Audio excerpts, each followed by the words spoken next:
Morning, everyone. I'd like to call this meeting to order. This is the Commission for Independent Education, and I'm Mildred Coyne, Chair of the Commission. We are at Howey in the Hills, Florida, and today is November 18, 2022. Ms. Hood, could we have a roll call, please? Yes, Commissioner Coyne. Present. Commissioner Williams. Present. Commissioner Marty. Present. Commissioner Stefano. Present. Commissioner Taylor Ellis. Present. Commissioner Whitaker. And Commissioner Fox. Present. Thank you. I'd like to remind everyone that if you have not already done so, please take a moment to turn your cell phones to silent. Thank you. It is now time for the Pledge of Allegiance to the flag led by Sam Ferguson.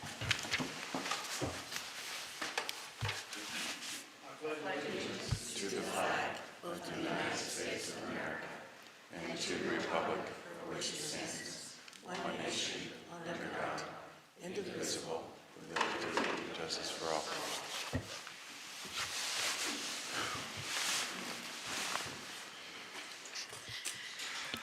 Okay, I would like to welcome everyone to the second day of our November 2022 meeting. In the interest of efficiency, let's get started on the agenda. The Commission meeting begins its meetings with the introductions of those in attendance. Mr. Eldridge, would you please proceed with the introductions of our visitors? Good morning, Dr. Joe Angley, Cole Middleton Group Education Consulting. Dr. Jose Otero, Otero Consulting Group. Good morning. Oh, nice. Patrick Benet, Benet's Career Academy in Newport Richey and in Brooksville. Good morning, Dr. Jim Vernon with Schultz School Advisors. Good morning, Dr. Coyne, Commission members, T.C. Wolf, New Century Government Affairs. Good morning, Garrett Bush, Director of Education, Stay Safe ELDT School. Good morning, Michael Tuckey, the ELDT Manager for Safe Solutions. Good morning. My name is Nadia Spini. I'm an independent consultant for Stay Safe ELDT School. Good morning. I'm James Banner, the Senior Vice President of Pike Corporation. Good morning, Mary Ritaco and Associates Consulting. Good morning. I'm Rosalind Green, Director of Director of Compliance and Development for Roadmaster Driver Schools, Tampa, Apopka, and Jacksonville. Thank you.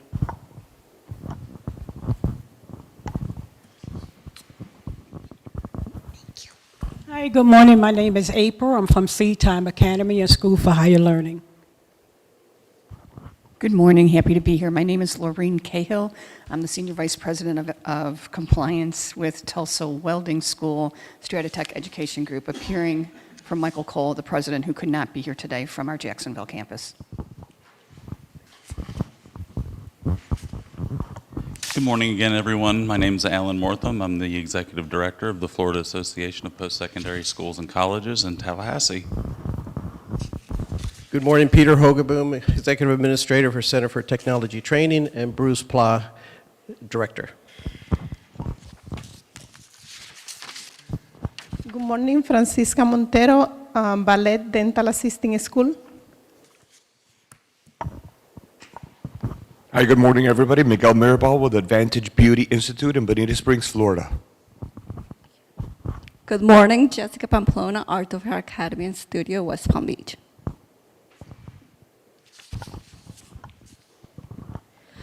Good morning. I'm Jessica Marquez, personal assistant and translator of Ms. Linares. Good morning, Fernanda Lynn Harris, founder, Wonderful Beauty Group.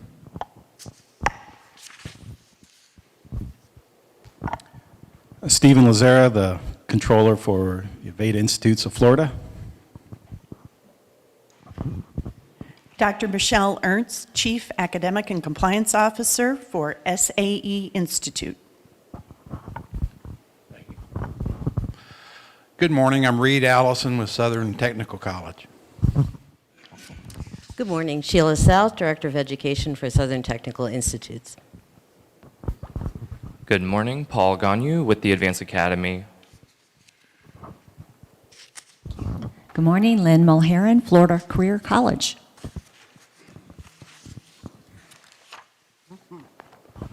Good morning, Brian Love, Florida Education Consultants.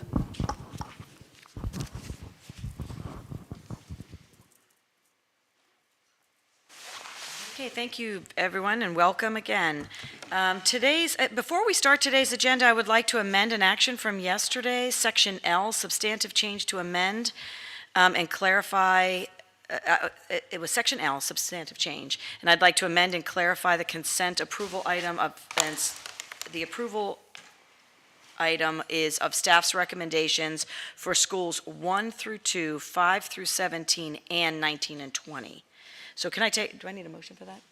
So may I have a motion to amend? Second. All in favor? Aye. Aye. Thank you all so much. There was just some discrepancy in the numbering. Appreciate that. Okay, so today's agenda will be the consideration of licensure issues related to non-degree granting institutions. Item A on the agenda is for institutions ordered to appear back before the commission. Our first school is Center for Technology Training in Tampa, number 3094.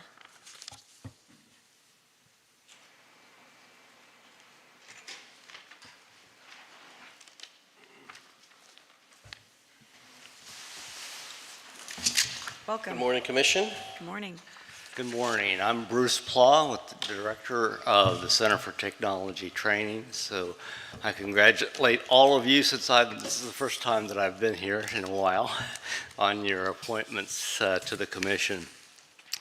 The reason why we are here is I'll try to make this simple because it's rather complicated, and it has to do with our data collection from the year 2019 to 2020. And there were errors largely on the school staff part that erroneously reported data that was inaccurate. This matter was brought to the attention of the Commission staff, and as opposed to reopening the programs that were entered improperly, the programs were duplicated, and there were 7 programs that had duplicate titles on them out of 14, so 50% were duplicated. Our staff put in the correct data for the 7 that were duplicates, and this resulted in a student total of over 300 students. The Center for Technology Training has been licensed by the Commission for just short of 19 years. We've never had a single consumer complaint that I'm aware of, and we've never had an issue with our placements or our retention. In fact, they have always consistently been higher than 80% in the placement area. When those duplicates were factored in along with the incorrect data, that's resulted in an erroneous figure in regards to our placements.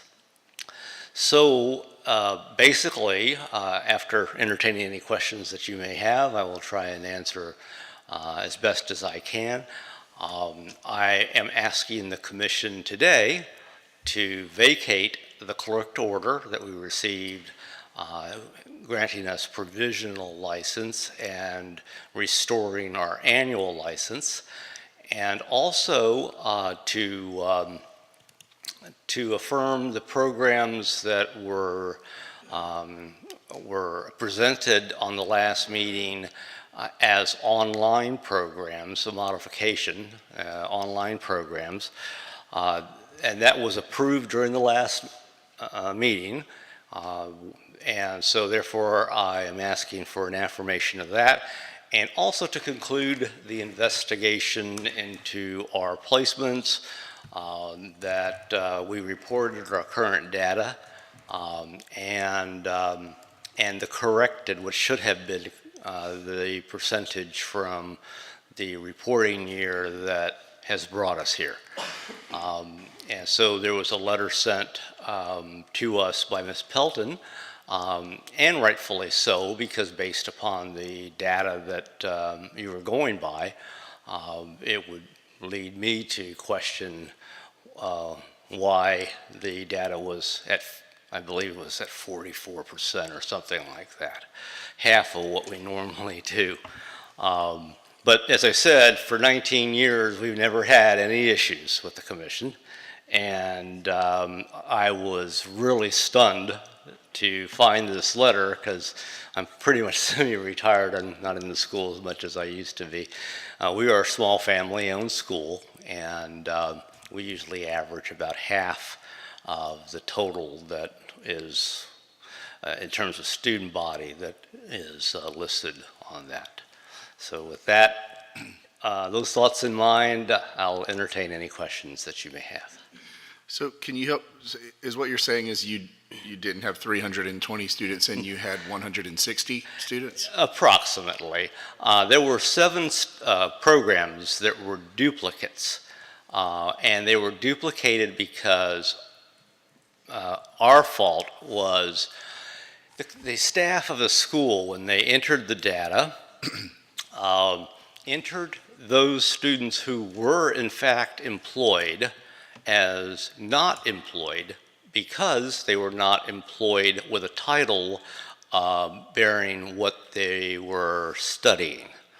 And of course, in the IT world, there are people who are in other occupations, office workers even, that would benefit in their marketability if they had a PC repair designation or certification.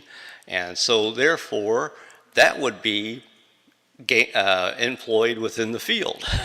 So the staff incorrectly listed those programs, and then they attempted to correct that, and that's when commission staff, instead of opening back up those programs, did a duplication of those programs because of the online status of the modification of those programs. So that didn't happen in 2018 and 2019 when you had 254 students. You actually had 254 that year. Yes. So that was a big year for you. We're talking about a period of time with a pandemic. And I know you just said you normally go around 150 or so, but in 18-19 you did 250. So that was a banner year for you if they weren't entered twice that year also. Right. It ebbs and flows. It's only a snapshot in time, because depending upon the workforce grants that are available at the time, how many veterans we get in, you know, that can change. So that placement rate is also cut in half because it's divided by 14 and not 7.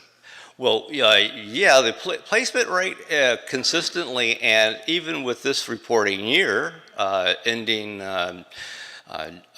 June 30th, 2022, excuse me, we have above 80% in our placement rate. And that's pretty much what we average year upon year for as long as I can remember. So if I'm doing that math, it's not a direct duplicate in the sense that that 48.44 would be doubled into 96.88. Or it would just reduce the percentage, you know, based on, I mean, because it's not an exact duplicate of the student. So, but it is going to, definitely if you have twice as many students being reported, you're going to have a lesser success rate. Yeah. Is there any correlation between this anomaly, right, in your reporting and the cash crunch you guys went into in 2021? Or well, I don't exactly know how to address that one in terms of a correlation. I mean, we did take 2 draws on the PPP loan. There was some other benefits, I guess, that we received due to COVID. However, the correlation between placement and revenues, I don't think that I find a connection there.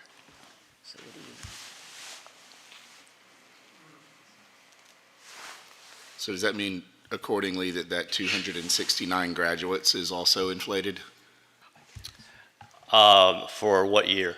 for the year that you're saying there was duplication? My administrator, Pete, perhaps would be better one to answer that question because he has the data.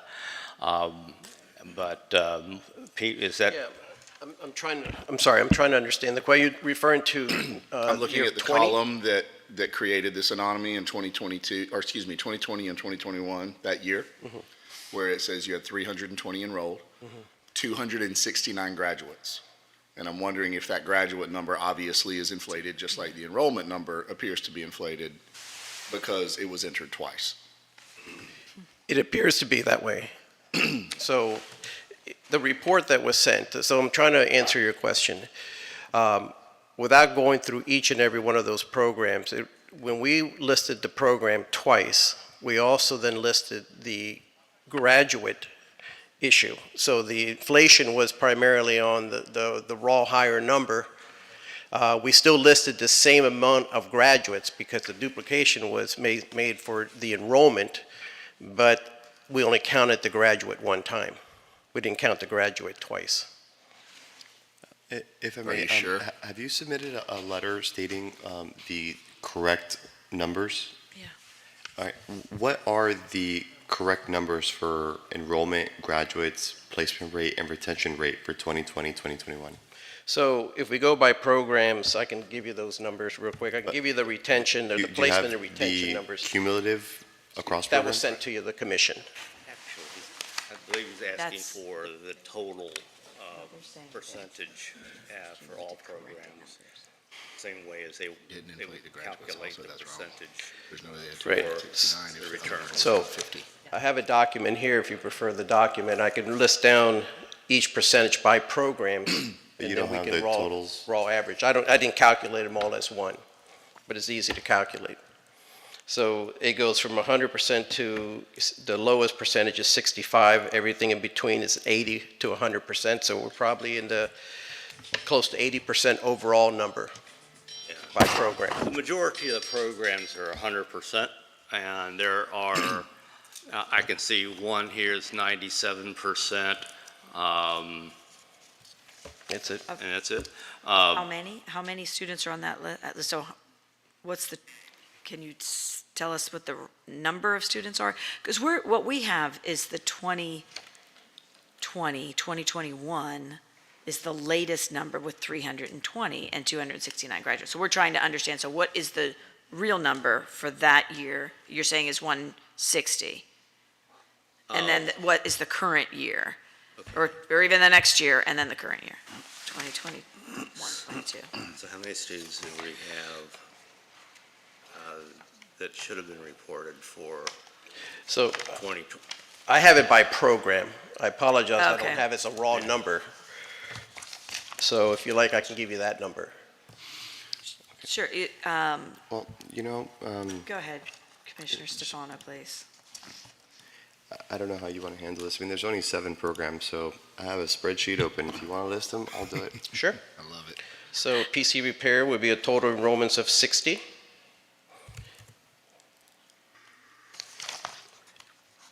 Network technician, 36. Security professional, 13. Project management, 31. Webmaster Foundation, 32. Oh, excuse me, I'm sorry. Yes, gave you 60, 36, 13 for security, project management 31, 9 in Webmaster Foundation,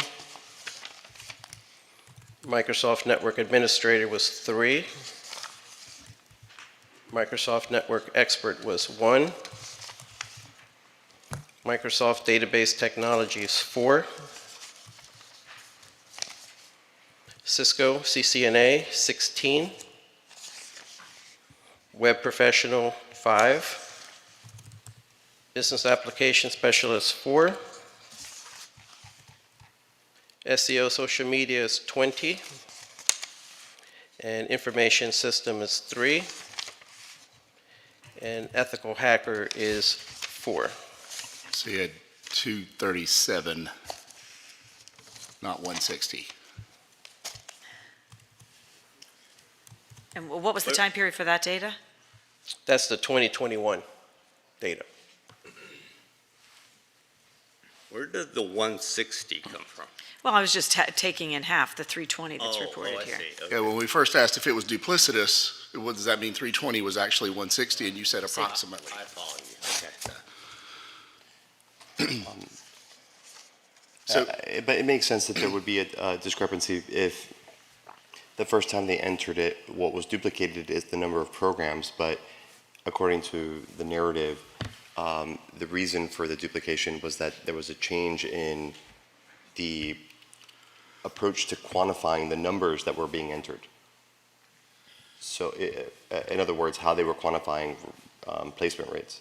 So it seems that even though the number of programs were duplicated, the actual numbers input the second time are different. So Yeah, the question I'm struggling with is that the graduates were not duplicated, Right. and the total enrollment for 2019 and 20 and 2018 and 2019 is 13 less than the total number of graduates that was entered for 2020. So there's either they were entered wrong also, or there's a discrepancy there. do you have the graduate numbers? I do. Okay. Are they in the same order? Same order. I'll give you the numbers. So the first one is total enrollment 60, but total graduates was 39. And then, of course, we have the continuing education students on top of that. But so 39, and 21 of those were continuing education. So you had So that's your 60, retention. 39 grads, and 21 continuing education.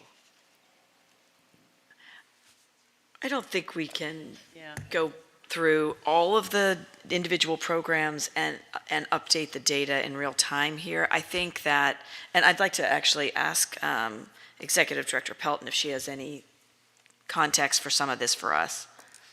May I just note real quick, though, if it's easier for the commission, I have it written down by program on And have you the submitted that graduates to and the placement. staff? That was on the resubmission data that was sent to you.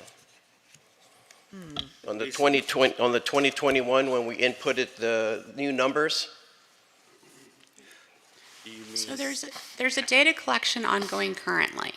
How are you making sure, or it just ended, how are you making sure that this doesn't happen again? Because ultimately, and look, I understand it's anomalous, I understand it's a one-time thing, but ultimately the institution is responsible for the data you report. I think the bottom line is just training, making sure we have like a double oversight, 1/1, to make sure that information got put in after the training.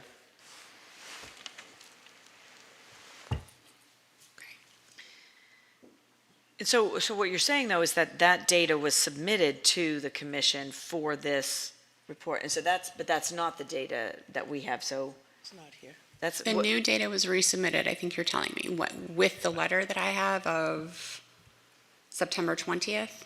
Right. The new data was submitted to you with our placement plan, improvement plan. And so that would be the data that should have been reported at the time, if that helps you. It is largely the school's error in terms of how the data was originally reported, but the fact that certain programs were listed twice didn't help. In fact, that's really what. And may I ask why you didn't challenge the order within the 21-day period prescribed by rule and law? The only reason why I didn't challenge it is because well, actually, I did send an email to commission staff in respect to the inaccuracy of the percentage. I spoke to our attorney, who just said that instead of doing something formal, basically the way that I took it was that instead of doing something formal, which would be an additional expense in attorney's fees, is just go to the commission and explain what happened and go from there. Understanding that this data was not accurately reported, and we did submit the actual data following that. I did in my response to the correct order, and then again from your letter. So I didn't formally object to the correct order because my attorney said that basically you're still licensed. It's just a matter of explaining to the commission what happened. Well, and that's an accurate statement. You are still licensed to continue to operate. Refresh, not my memory because I wasn't here and I unfortunately don't have notes in front of me. Were you here at the July meeting? No, I was not. I was here. Yeah, Mr. Hogaboom was here. And so was this explained to the commission at the time? What was explained? The error, I believe is what she's referring to. No, it wasn't discussed. If we look back at the meeting notes, a few things were brought up, and then we just concluded, and then we received additional information. Gentlemen, my struggle with this is that when you're audited, you bring receipts. And I don't hear a comfortable confidence in exactly what the numbers should have been and relative to what was reported. And then combine that with the fact that you had more graduates that you say wasn't inflated than you had enrollments in the past 2 years, and it makes me think none of these numbers are accurate because the math just doesn't work for me. So that's where my struggle with a dismissal of this move to provisional status is. Did you not come with clear, consistent data that shows exactly what it should have been compared to what was reported? Well, when we submitted the data to the commission, my question would be, do you have the new data that reflects? Did we take your data and do the math for you? Is that your question? I'm asking you if you have that data. The answer to your question is that we did submit the data. Did you submit it in data format or did you submit a list of students with the names redacted? We submitted the documentation as is in the data portal. Okay. And when? Yeah, I can see it by program. Yeah, I can see the raw data, but I don't see a summary of the aggregate, total number of students, graduates, and actual placements to provide that sum. Otherwise, last night I was looking at this again. I have to do the math myself. And my request would be, coming from a school to present at the commission, you do the math and you provide it for us so we can see and validate that, not have to do the math ourselves. Okay.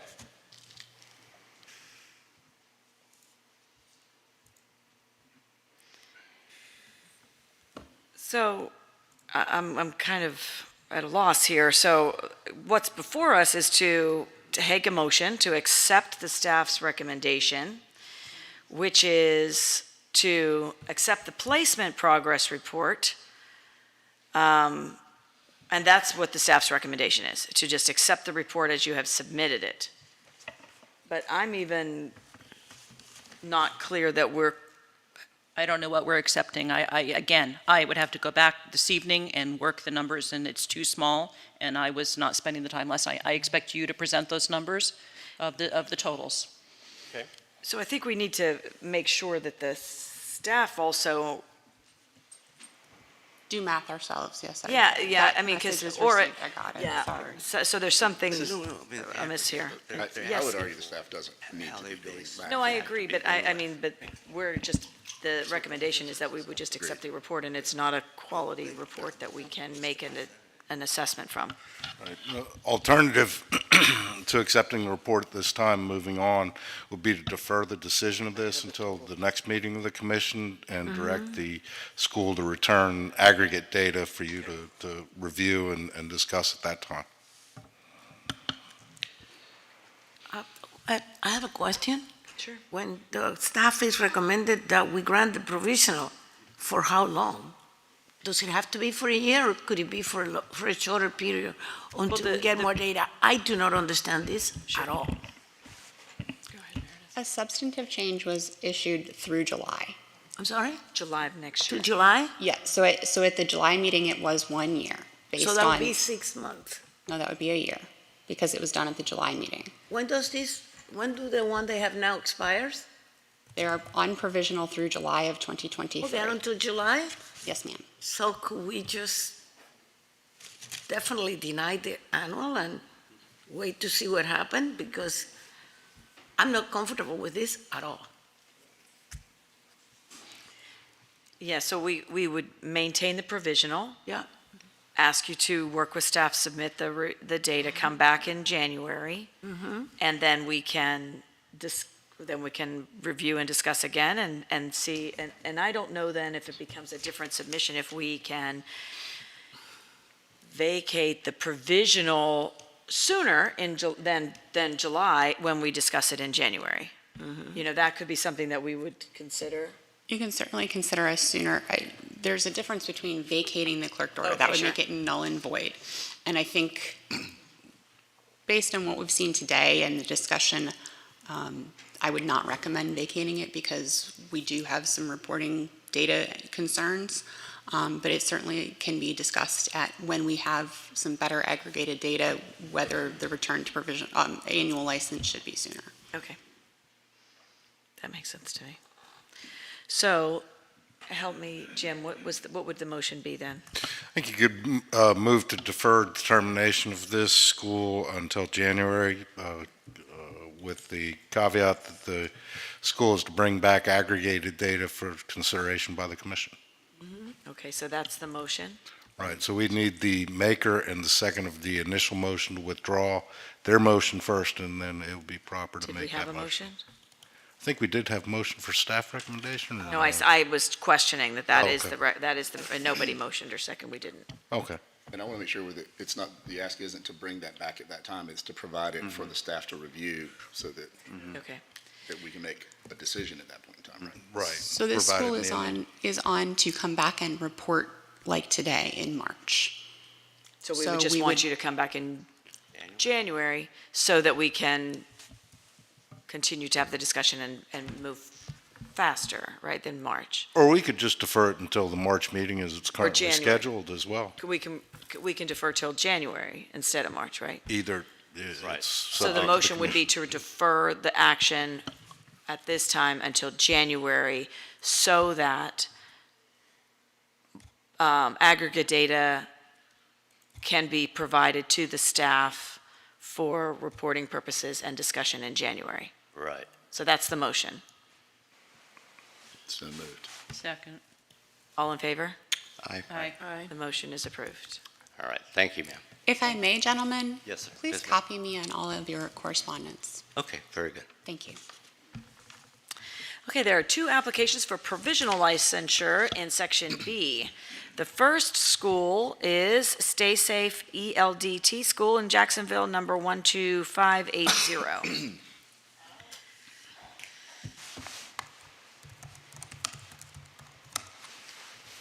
Welcome. Thank you. Good morning. Good morning. I'm James Banner. I'm the Senior Vice President of Pike.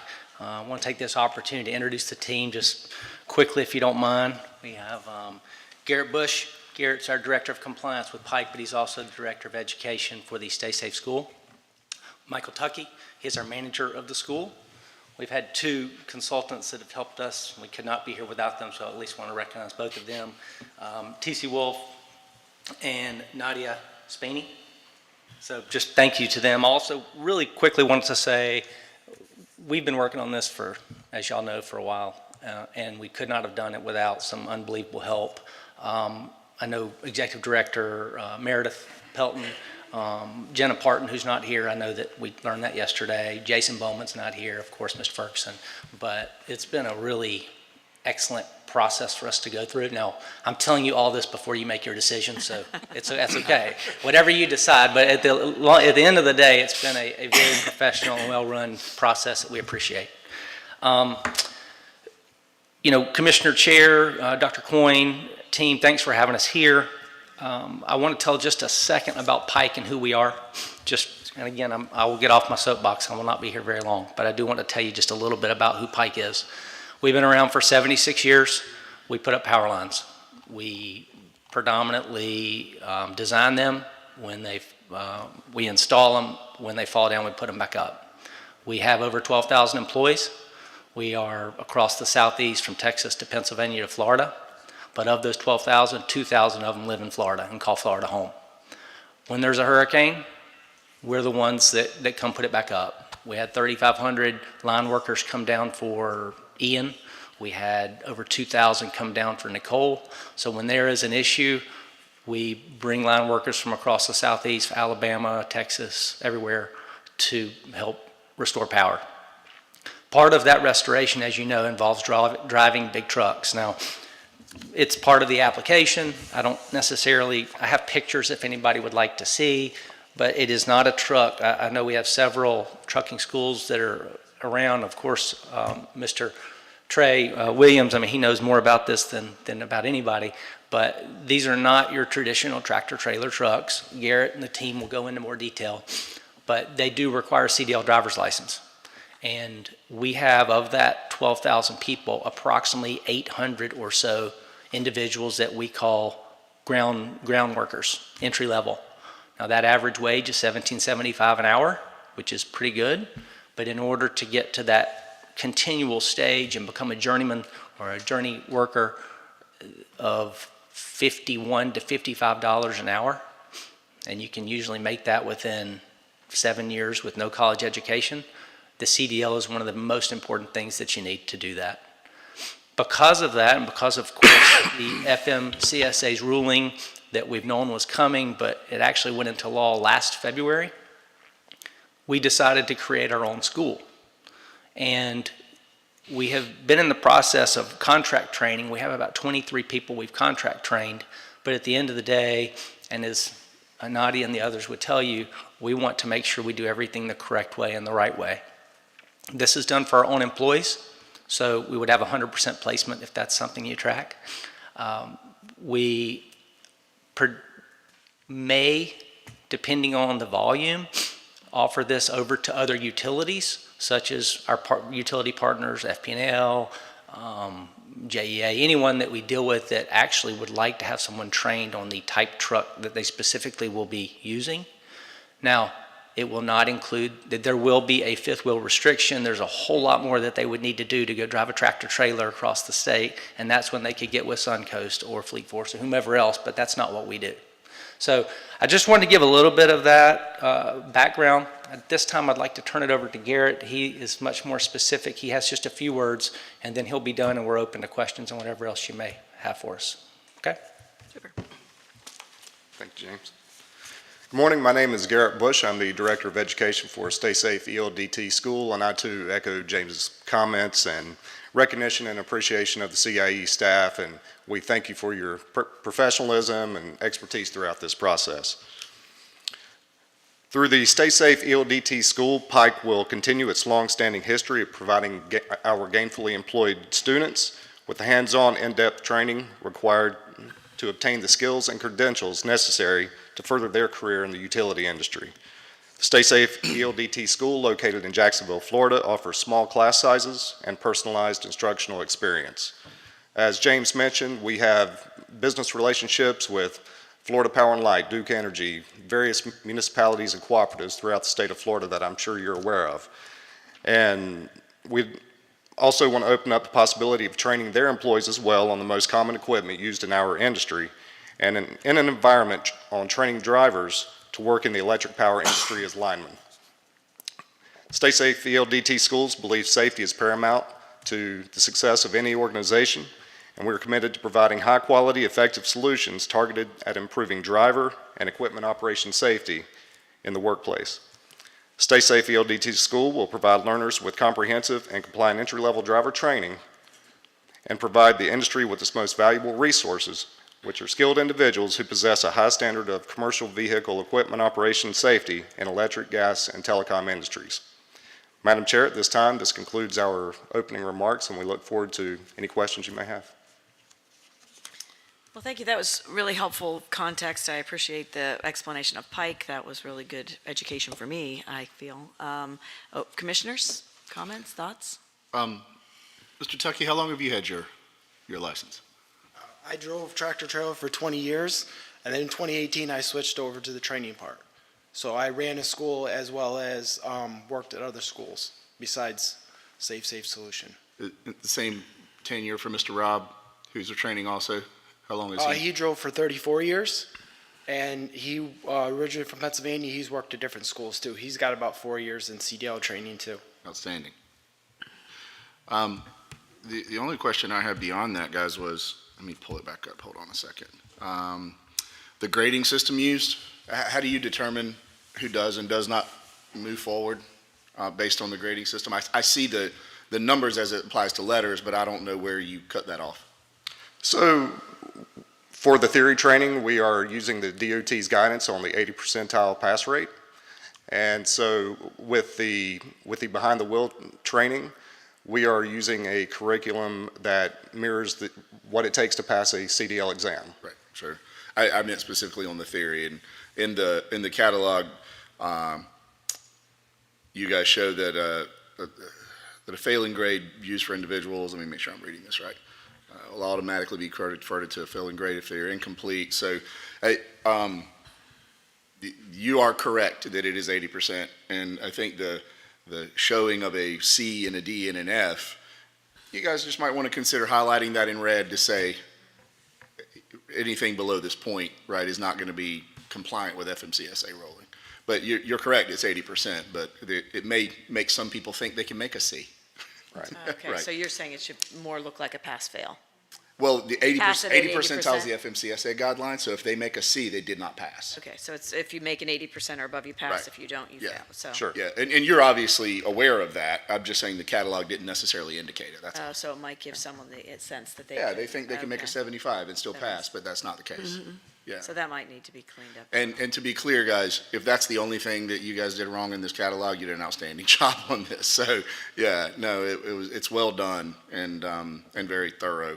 And I appreciate the work that you guys do across the nation. Thank you. So I have some just kind of logistical questions I'm curious about. So it's all of the students will be employees, right, that are going to be leveling up their skill ability, which is fantastic. And so I see a $5,000 price tag for tuition for the A and a $5,000 for the B. So do the employees pay? Is it a tuition reimbursement? Like, what is that going to look like for your employees? So we had to put a number for the school as an entity of what we think the tuition would cost. But the way that we're actually going to do this for an employee, we give them the week off, we pay for them to come. We pay for all of their expenses. So all they have to really do is pass the theory portion, and once they pass it, then they'll be scheduled to come for the week. If they leave within a year, we are going to request we claw back / pay back, but not the $5,000. It's actually $2,500 if they leave. Now, realistically, we all know, I'm sure there's several attorneys around, you can only take back up to a certain amount based on state minimum wage laws. So realistically, we would probably get back $400 or $500 before they left. But it's more of an incentive to stay. It's more of an incentive, right? As a retention and a recruiting tool, because I do think we're the only contractor in the nation today that is actually working to put their own employees through a school that we formed. Do they sign like a promissory note saying that They sign they an have to agreement. work for X number of months and? It's just their agreement with Pike. We have a tuition program, education program. I believe that's part of the application. You may have seen it, but yes, they do have to sign an agreement that if they leave within a year, that they will pay it back. Okay. And they don't pay anything upfront. They're not. So there's no promissory note. That's So they right. don't have any bill to pay. They're just. And if I may make a humble suggestion, the whole world has trouble finding people to work right now, right? And we have even more difficulty keeping the people that we find, right? Attrition rates through the roof. What I have seen work in this scenario where you're making an investment in that person and expect that reciprocity is rather than that clawback, as you put it, employers are making a nominal deduction of their pay over the period of 12 months. But in addition to that, if that employee is still there at the 12-month mark, it goes back to them. Okay. And this carrot is sort of, forgive me for saying it this way, like your tax return. People think it's free money from the government when it was their money all along, right? I like that idea. No, I like that idea. So it has worked really well among others. Rather than saying we're going to come get you for the money, we say we'll take a little bit, and as long as you're here, we're just going to give it back to you. And you get that tenure then out of them, and they feel like you've made an investment, and there's a carrot at the end of that. No, I love that. 12-month period. Just a thought for retention and attrition purposes. Well, to your point, we don't want it to turn into also 1/3 of everyone we hire is a rehire. Sure. So if you leave and you've only paid back 1/3, there's going to be that probably, we don't want there to be a person that would like to come back but says, well, I can't go back because I'd have to pay back. I have a bill. No doubt. So we don't want that to be a wall. So to Right. your point, Yep. it might be a little better way to get them back eventually. Yeah, I mean, the ancillary costs associated with attrition are way more than you're putting as this tuition program. So to keep someone in is way cheaper, obviously, right? I'll defer to the commissioners. I just have a comment. Any other Commissioner? thoughts or questions? I do have one more. Absolutely. So and I'm new to the truck driving credentialing piece. So once you get the Class A, you layer on the Class B, right? So it's not as much time. Is that true? Go ahead. And so it's not as much time, right? It's a much shorter trend. The Class A is the foundation, and then the Class B. It's the other way. It's the other way? Yes, you can take someone from a B to an A. Oh. But once you have an A, you can automatically drive the B. Oh, okay, I have Yeah, it. which is why they have the second program in here, so those who already have a B don't have to do the complete program because they have that foundational theory knowledge. But they can then get the A Yes, ma'am. from the B. Okay, never mind. That was. On behalf of staff, I would just like to thank the Pike Corporation and Stay Safe ELDT School for their professionalism and thoroughness and attention to detail in completing the application process. They did meet with us once or twice, but largely completed their application by reviewing rules and law, and it was an outstanding application, so thank y'all for that. And we are very grateful, and I just wanted to highlight for the commissioners, although you spoke to it, currently Pike is only performing contract training, which is by law exempt from licensure. So they are going above and beyond by seeking this licensure at this point. Agreed. It's great. I think it's great for your employees too. I think it's a sound, really smart business model. So, and it's almost like you've built an internal apprenticeship, without, I don't know if you've thought about that, Commissioner Williams, of the apprenticeship connection. And so it's a really, really good model. Well, so for far, your there's employees. only one CDL apprenticeship in the state of Florida. It's his. So I know I said there was only that one thing about the 80%. The other thing I might ask you to do is is to include that tractor excluded words on your course title or somewhere in there. I didn't see it in there to say this is tractor excluded. But otherwise, it's probably one of the best submissions I've ever seen. There you go. Thank you. We're glad it's in the state of Florida. We picked northern part of Florida, and we joked about this, but this is the God's truth here. A lineman can climb to the top of a 50-foot pole every day in the middle of a storm with lightning and not worry about it. Yep. But the number of linemen that like to fly an airplane is extremely low. And so with all of our employees, the huge number in Georgia and Alabama and the Carolinas and Florida, finding a spot in Jacksonville that will allow everybody to drive there has been a huge plus, so we're excited. That's great. Well, without any further discussion, I will take a motion to accept staff's recommendation to grant the provisional license upon the following contingencies being met: submission of a current municipal business license, submission of a recent municipal fire inspection, and to grant the approval of hybrid asynchronous online delivery for the theory portions only of the Class A truck driver straight truck driver training diploma, and Class B 2A upgrade straight truck driver training diploma programs upon issuance of the provisional license, and a refined review of some of the areas that Commissioner Williams mentioned around the grading and the trailer attachment. So move. Second. All those in favor? Aye. Congratulations. Thank you. Welcome. Thank you very much. Happy Friday. Happy Friday. Okay, our next school is Wonderful Beauty Academy in Orlando, number 12497.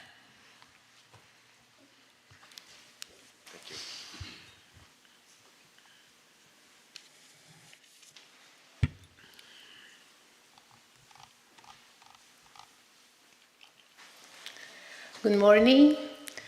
I'm Fernanda Lynn Harris, founder of Wonderful Beauty Group. Good morning. I'm Jessica Marquez, Ms. Lihara's personal assistant and translator. Welcome. Thank you. Good morning, Dr. Jose Otero, Otero Consulting Group. Great. So commissioners, do you want to tell us about the school? I'm seeing here that you're doing barber, cosmetology, facial, full specialist, massage therapy, and nail specialist. And I guess my starting question would be, what is your market differentiator?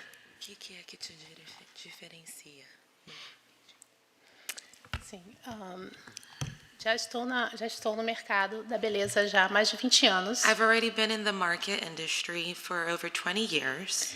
Iniciamos a Wonderful Beauty Group em New And we Jersey. started with Wonderful Beauty Group in New Jersey. E quando chego à Flórida há 3 anos atrás, And when I arrived in Florida 3 years ago, vejo a necessidade de uma escola com mais competência. I noticed a need with a school that could work. Porque vi muitas falhas com os profissionais ao saírem das escolas. Because I wanted a school that could be differential, and I saw the need in the professionals that were graduating. Como profissional da beleza há mais de 20 anos também. I'm also been a professional in the beauty over 20 years. Percebi que os profissionais não saíam prontos para o mercado de trabalho. I noticed that there were still a lot of professionals that were graduating and weren't exactly fully prepared for the workforce. Foi quando surgiu a ideia de fundar a Wonderful Beauty Academy. Was when I had the idea to found Wonderful Beauty Academy. Para trazer a oportunidade desses profissionais saírem prontos para o mercado de trabalho. So that the professionals could graduate and be ready for the workforce. Incluindo em todos os programas. And including as well all in the programs. Técnicas brasileiras de beleza. Brazilian beauty techniques. So I just want to clarify. So you've worked for 20 years as a beauty professional or in a school environment? As a trainer? Os dois. Both. Okay. That's what I thought I heard that. I just wanted to confirm. What are you, how many students are you expecting to start with? Quantos estudantes você está esperando começar? Em torno de 100 estudantes. É isso, de 100. We are going for 100 students to begin with. And that's overall programs, or are you starting in specific programs? Ou começando num programa específico? Yes, em todos os programas. Overall programs. For a year? Pelo ano? Sim. Por ano. For the year. I'll add to that with a question. So when I looked at the business plan last night, what I read, correct me if I'm wrong, is 259 students in year one, starting in the second month. I'm sorry, clarification.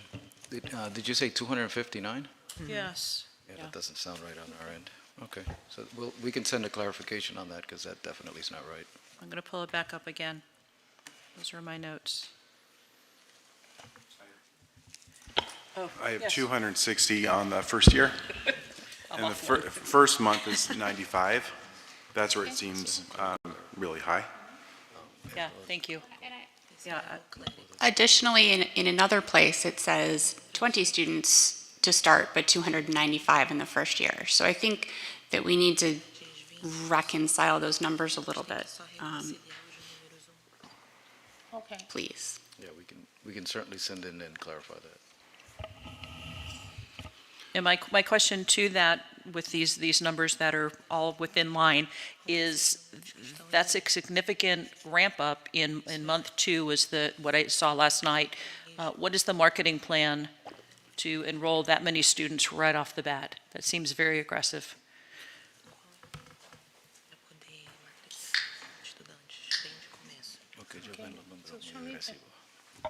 Ok.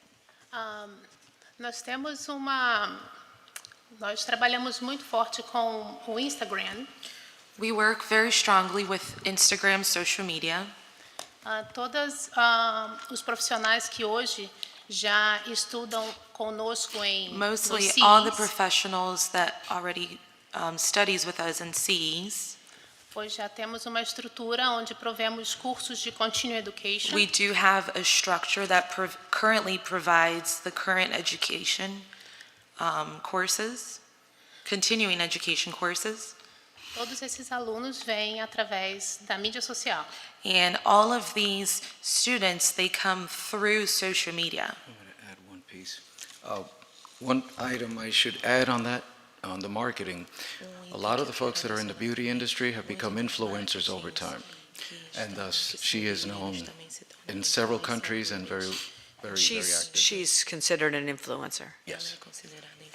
Yeah, that So has some in- real value. Yeah, from the whole East Coast and Brazil. And recognized actually by CNBP in Brazil as an activist, very active in trying to get the communities out of poverty and back in Brazil and getting them into an industry where they can work anywhere. So that's just a little background. Yeah, that's helpful, actually. That So my only recommendation here is really captured in the staff recommendation with just a modest expansion,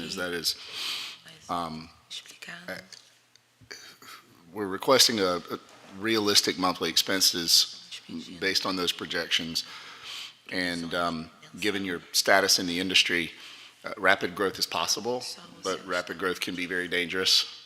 And it's very easy to get out over your skis a little bit, if you get that metaphor.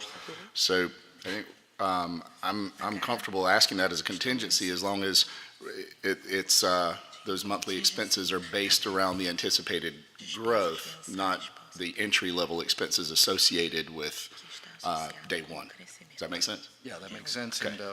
And you know, again, as an experienced person, she is very, very adamant about making sure that she has a good start. Because again, the reputation and there's a lot at stake, and in addition for the quality for the students. So she's certainly an advocate for a slow ramp up. I'm curious in what the enrollment is in the school in New Jersey. En New Jersey, los estudiantes que son Assim, lá em New Jersey, In New Jersey, também somos, né, ainda, we are uma escola de somente continuing education. a school of simply continuing education. Oh, for maintaining licensure. Só para manter a licenças. Sim. Of Correct. cosmetologists, okay. That's interesting too. Any other discussion, commissioners? I think that perfectly captures it. Pardon me? I think Commissioner Williams' comments and staff recommendations perfectly capture it. Well, I want to make sure that in the motion, though, Commissioner Williams, that the staff recommendation that's listed there does reflect accurately, or does it need to be Yeah, embellished? Just with a phrase, it needs to reflect realistic monthly expenses, anticipating considering the anticipated growth. Okay. Okay, so. May I? Oh, go ahead. May I actually urge, so I think what we're really looking for is those assumptions underlying those numbers. So let me help you with the wording. To update enrollment projections. To include enrollment assumptions underlying the numbers. Does that adequately capture the data you're looking for, Commissioner Williams? Yeah, it does. I think what we received was not realistic based on day one expensive, and it certainly wasn't realistic based on the aggressive growth timeline. So I was just trying to get both of those things. If I may ask a quick question, would the modifying to 606 suffice? Can you ask your question again, Mr. sorry. Otero? I'm sorry. The budget Excel spreadsheet that comes as a Form 606, would it suffice to adjust that? Yep. Okay, perfect. May I add on the narrative in the business plan, it substantiates that 295. So we'd want to maybe have a modification in the business plan as well, because it looks like it's supported by a narrative. Correct. Yeah, 605, 605 and 606. 606. Okay. And some of these programs turn over within the year, but some go 15 months, right? I would have to check. So I think we got to look at that timeline just to make sure those numbers are Yeah, we possible. generally, when we create a 606, and this is part of what my staff is trained to do, is analyze it as a 15, for example, and then only show the 12 part of it. So there'll be more at the end of it, but it won't show until the next fiscal year. In the 3,000 square foot of space, is there a classroom or is it an open room? They're located in a building, which is the old NASA building, and they have a very, very large portion of that building owned by another university, and that is lease space that they use for, and she pretty much has, and I encourage everyone, if you want to see something impressive, you got to check it out.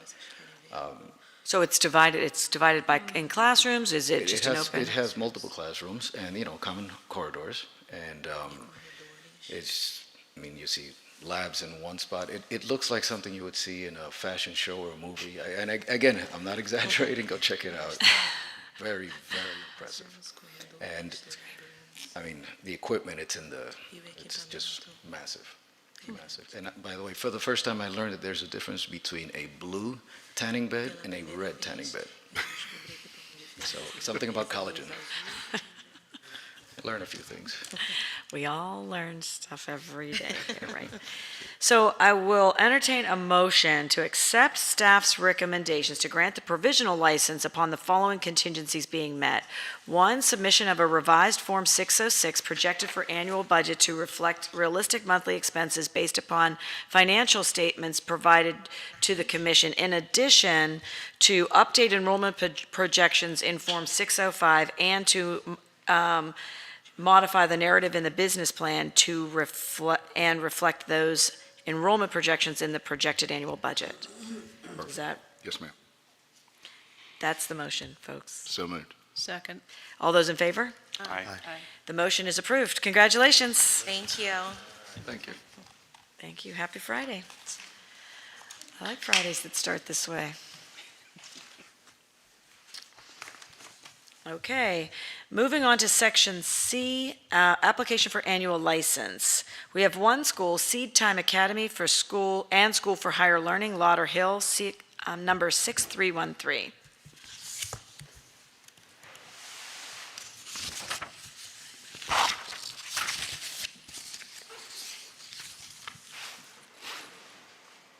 Good morning. My name is April McCormick Reimer. I'm the Program Director for Seed Time Academy and School for Higher Learning. Good morning. Good morning. Good morning, Brian Love, Florida Education Consultants. Welcome. Okay. So you're going to be offering you want to offer you are offering home health aid and practical nursing.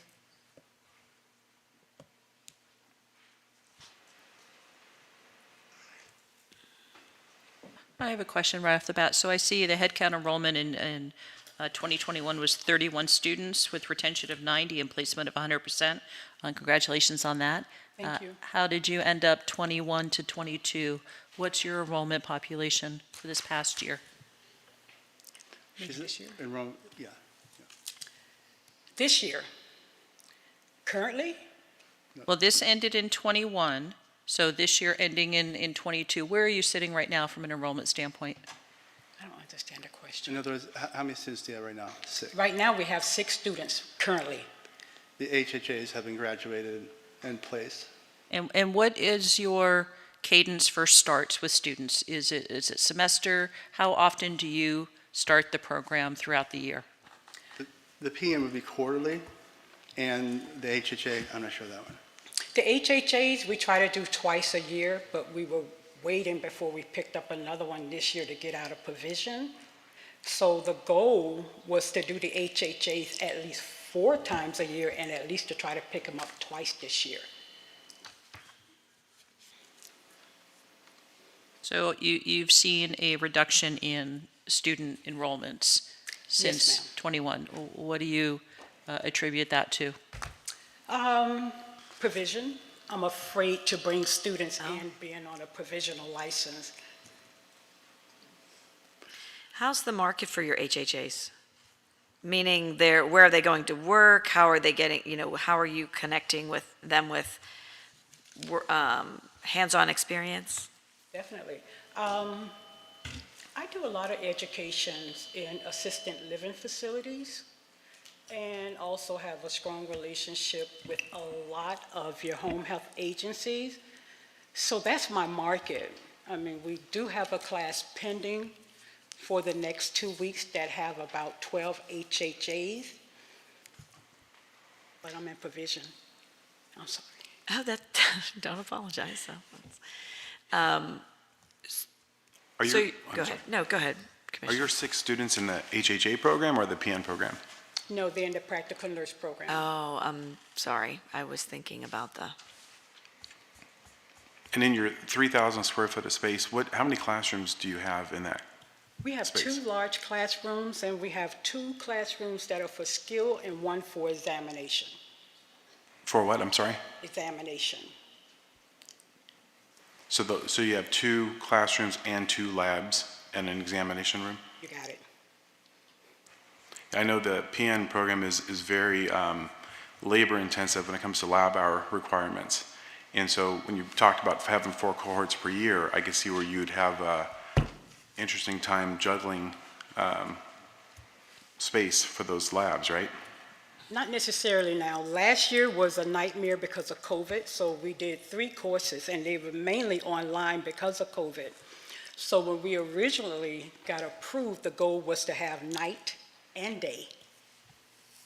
But besides that, while the cadence may be quarterly, it doesn't necessarily mean there would be a start. So you wouldn't necessarily have any of that congestion you're thinking of. I'm sorry, I didn't hear you. So you wouldn't necessarily have that congestion that you're trying to question about? I'm trying to say that even though the cadence is quarterly, that doesn't mean a start would happen every single time. So there may not be that congestion that you're thinking of. What is your plan for enrollment growth? My plan, as far as next year for the practical nurse program, we're hoping to kick off in January, the 2nd week in January, and then also bring one in June.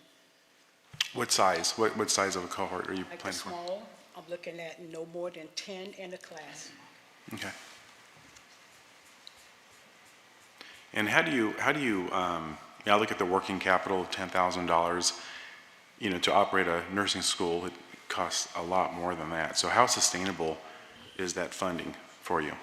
I would say it's very sustainable because I do have other businesses that I run out of that facility as well. Well, you teach a lot of your courses, right? Yeah, So and then I'm like the main instructor as well. So, does that answer your question?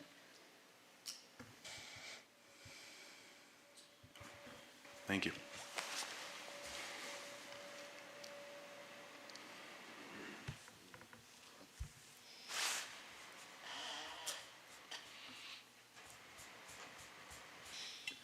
Ms. Pelton, were you going to?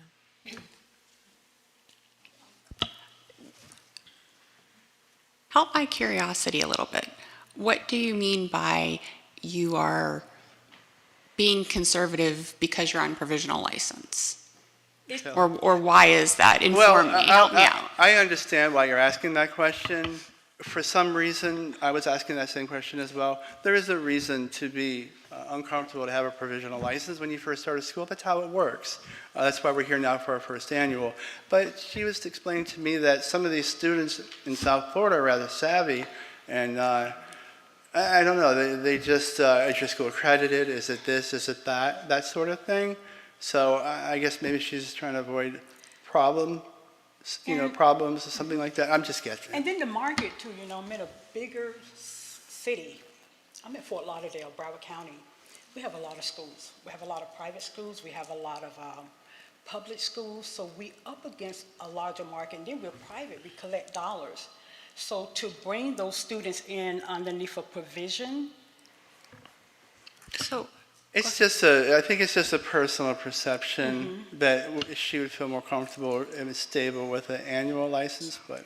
And that's for the practical. Can you but speak for into the the mic? I'm HHAs sorry. We're just having a harder time hearing you for the sound. we need to make sure we get you on the record, please. Can Yeah, you speak yes. in the microphone? Speak it to the microphone, that's all. So, Which one? both of you. Okay, so that's for the practical nurse program because it's a much longer program.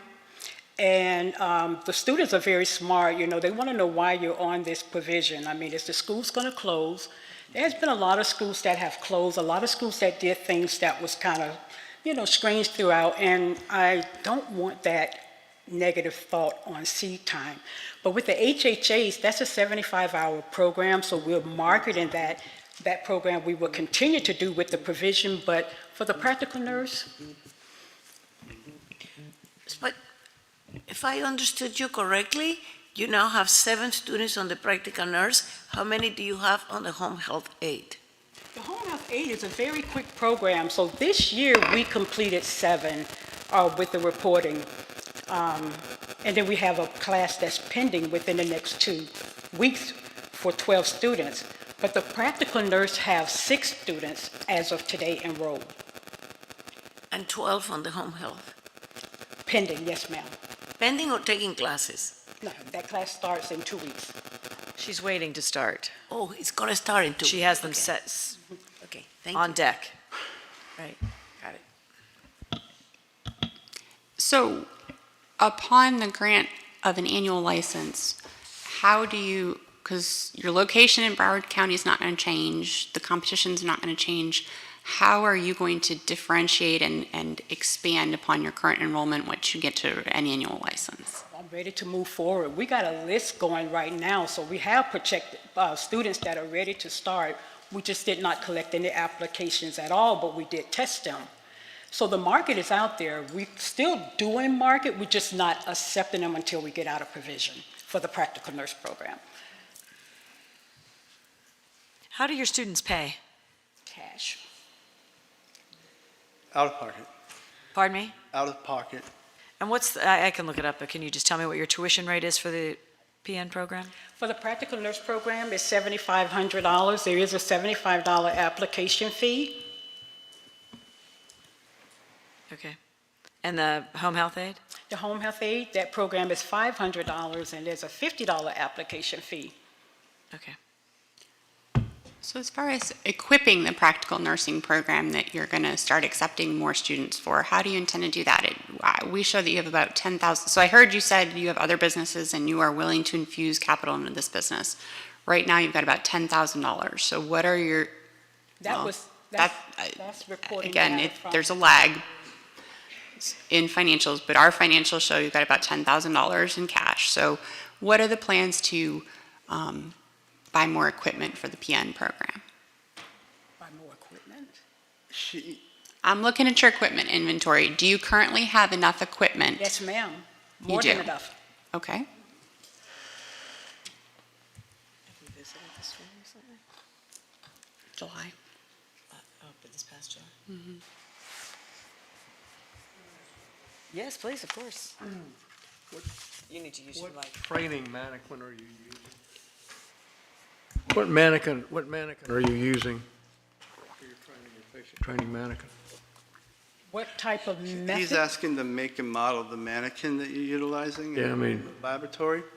You have that old guy that just lays there that you put stuff in the vein, or do you have one that actually gives What's you? Is it high fidelity? Is it just a standard dummy? That's what he's asking.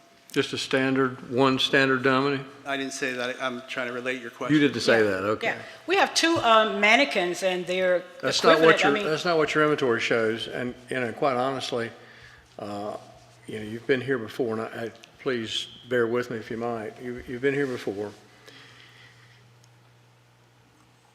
The amount required, I can assure you that Commissioner Williams, with one tractor trailer and $10,000, could not run a program.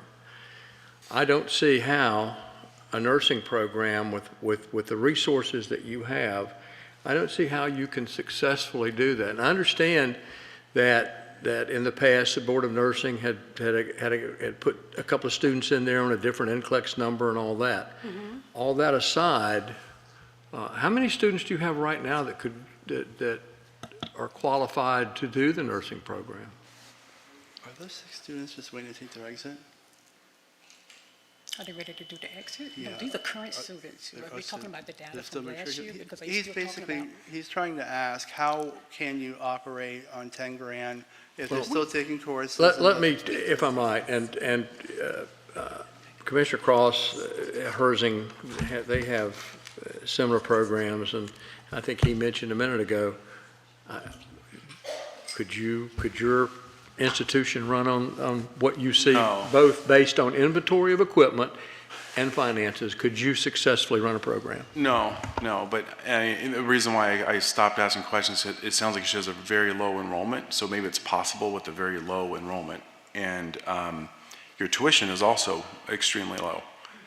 And to finance more equipment, I'd recommend you looking at tuition as well. That's a very low tuition rate. Yeah. But a high fidelity mannequin would cost you $50,000 or $60,000 for one high fidelity. I know you don't have high fidelity, but the non-high fidelities are still very expensive. Beds are expensive. How many beds do you have in the labs? 2. And so when you upgrade equipment as you grow, how do you plan on financing that? I think that's the Yes, question. we have, our school equipment is well set up and established. We have a nonprofit agency that I own as well, and then with the connection in the community with the ALFs, the home health agency, we've got a lot of equipment that was donated. We have adequate amount of equipment. It's adequate for the number of the low enrollment right now, but as time progresses and the enrollment increases, well, the funds therefore would increase and she could purchase more equipment. And beyond that, if she needed to infuse some cash, she's explaining that she owns other businesses and has that capability. That's what she's trying to say. What are you paying rent for these spaces? Do you rent your space? Yes, there's 2 companies that I own that shares the rent. That's Seed Time and Vital for Life. What do you pay for Seed Time's share of that rent? 25. 25 what? 100. Per month? Okay, because your financials show that you paid $7,000 for the whole year. That was then during the COVID era. Now it has shifted back to both agencies because the other agencies was not in that new building. So we had to close out the other building to combine 2 in 1. Sure. Do you own that building? No, I don't. Okay. So Commissioners, if there's no further discussion, I think I would like to make a motion to accept the staff's recommendation to grant the annual license, but add an additional contingency for updated financials and a review of financials by, what time period?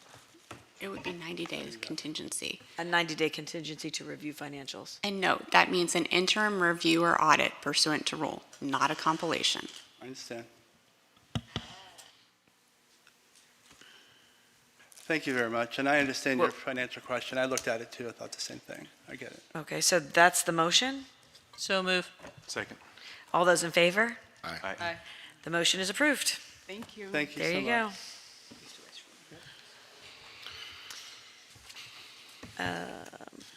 Do we want to take a quick recess?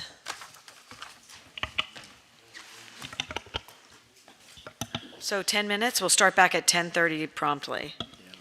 Thank Ladies you. and gentlemen and commissioners, I'm going to have to excuse myself for the rest of the day. Thank you very much.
I know, that's fine.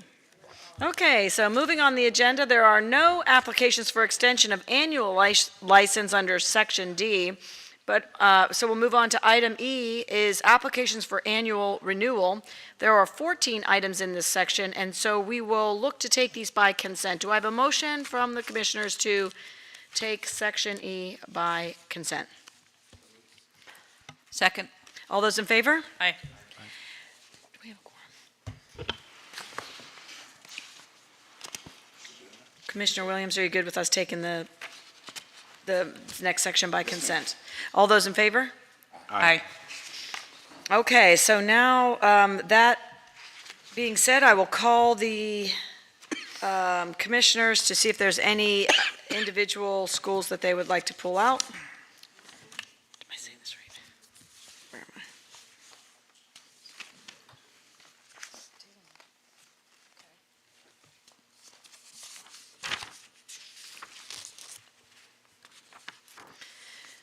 And I guess, Mr. Ferguson, we can start with staff recommendations if you, I'm not sure we have any.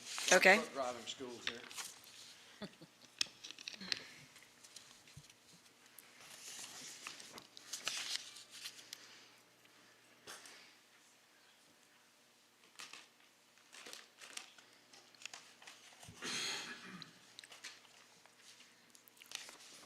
Commissioner Cross.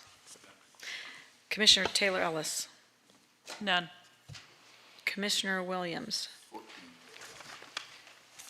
Commissioner Stefano. None. I have none, and Mr. Ferguson, you, none, okay.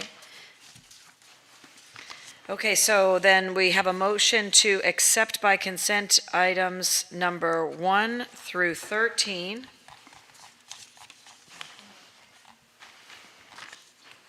With staff's, as staff has recommended. So move. Second. All those in favor? Aye. Okay, now we will discuss number 14, which is Tampa Vocational Institute, Tampa 4614.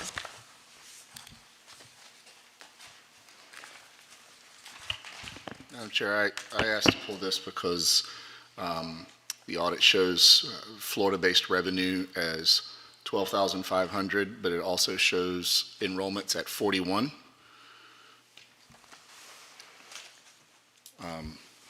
The quick math in my head says that there's not parity there between the revenue generated in Florida and the number of enrollments that we're showing in Florida. And so is there something that you'd like to amend to the recommendation? I mean, this may be similar to our discussion yesterday, where we have data from Florida and data compiled from either nationally or internationally combined, so the picture is a little muddied. But even at the cheapest program, at $2,500 plus times 41, we're well beyond 12,500 generated here. So I don't think these financials, or at least either the financials or the enrollments and graduates, are not accurate. It could be either or both. So do we want to add a contingency for updated enrollments and financials as a contingency to grant at the staff's with an explanation of where the error Okay. lies. So any other discussion on this item? So the motion would be to accept staff's recommendations to grant the annual license with the contingency to update the financials and the enrollment and with an explanation of the discrepancy. And then it would still be at the staff's, then it would go to annual licensure. Are you comfortable with that, or do you want to look to bring it back in January? I feel like that should be brought back. Okay, so Yeah, that's a massive So disparity. let me just since we didn't vote on that that motion, let's start over. Okay, so the recommendation is to delay action on Tampa Vocational Institute and ask them to come back in January for action. Yes, ma'am. So moved. Second. All in favor? Aye. Aye. Okay. The motion is approved. There are no applications for license by means of accreditation, Section F. Moving on to Section G, there are 11 annual renewals of license by means of accreditation. So I would take a motion to take those items by consent. So moved. Second. All those in favor? Aye. So now I will ask each commissioner to let me know which item they would like to pull. And of course, Mr. Ferguson, if the staff has any.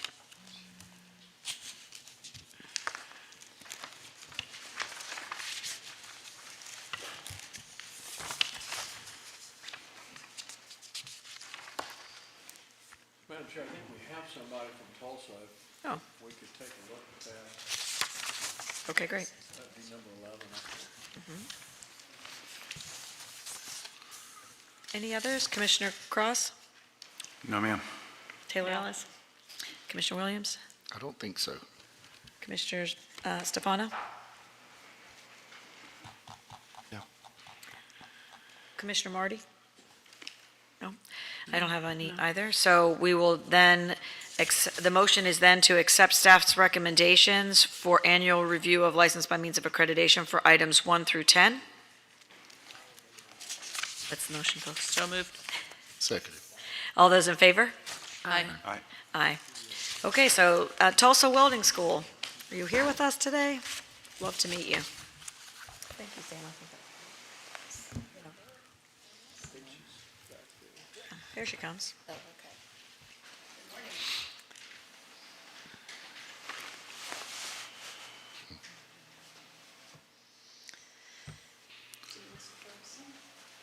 Good morning. Hi. Love to take an opportunity to learn a little bit about your school, so thank you for being here. Well, I am here actually because we believe in being here when we're on the agenda.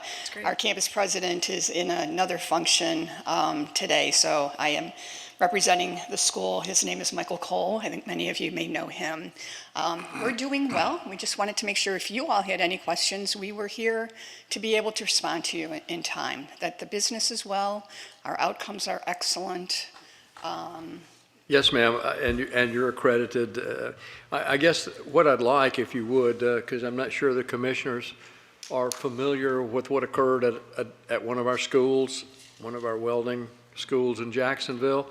First question is, do you have any of the students that came over from that school? We're talking about CDA.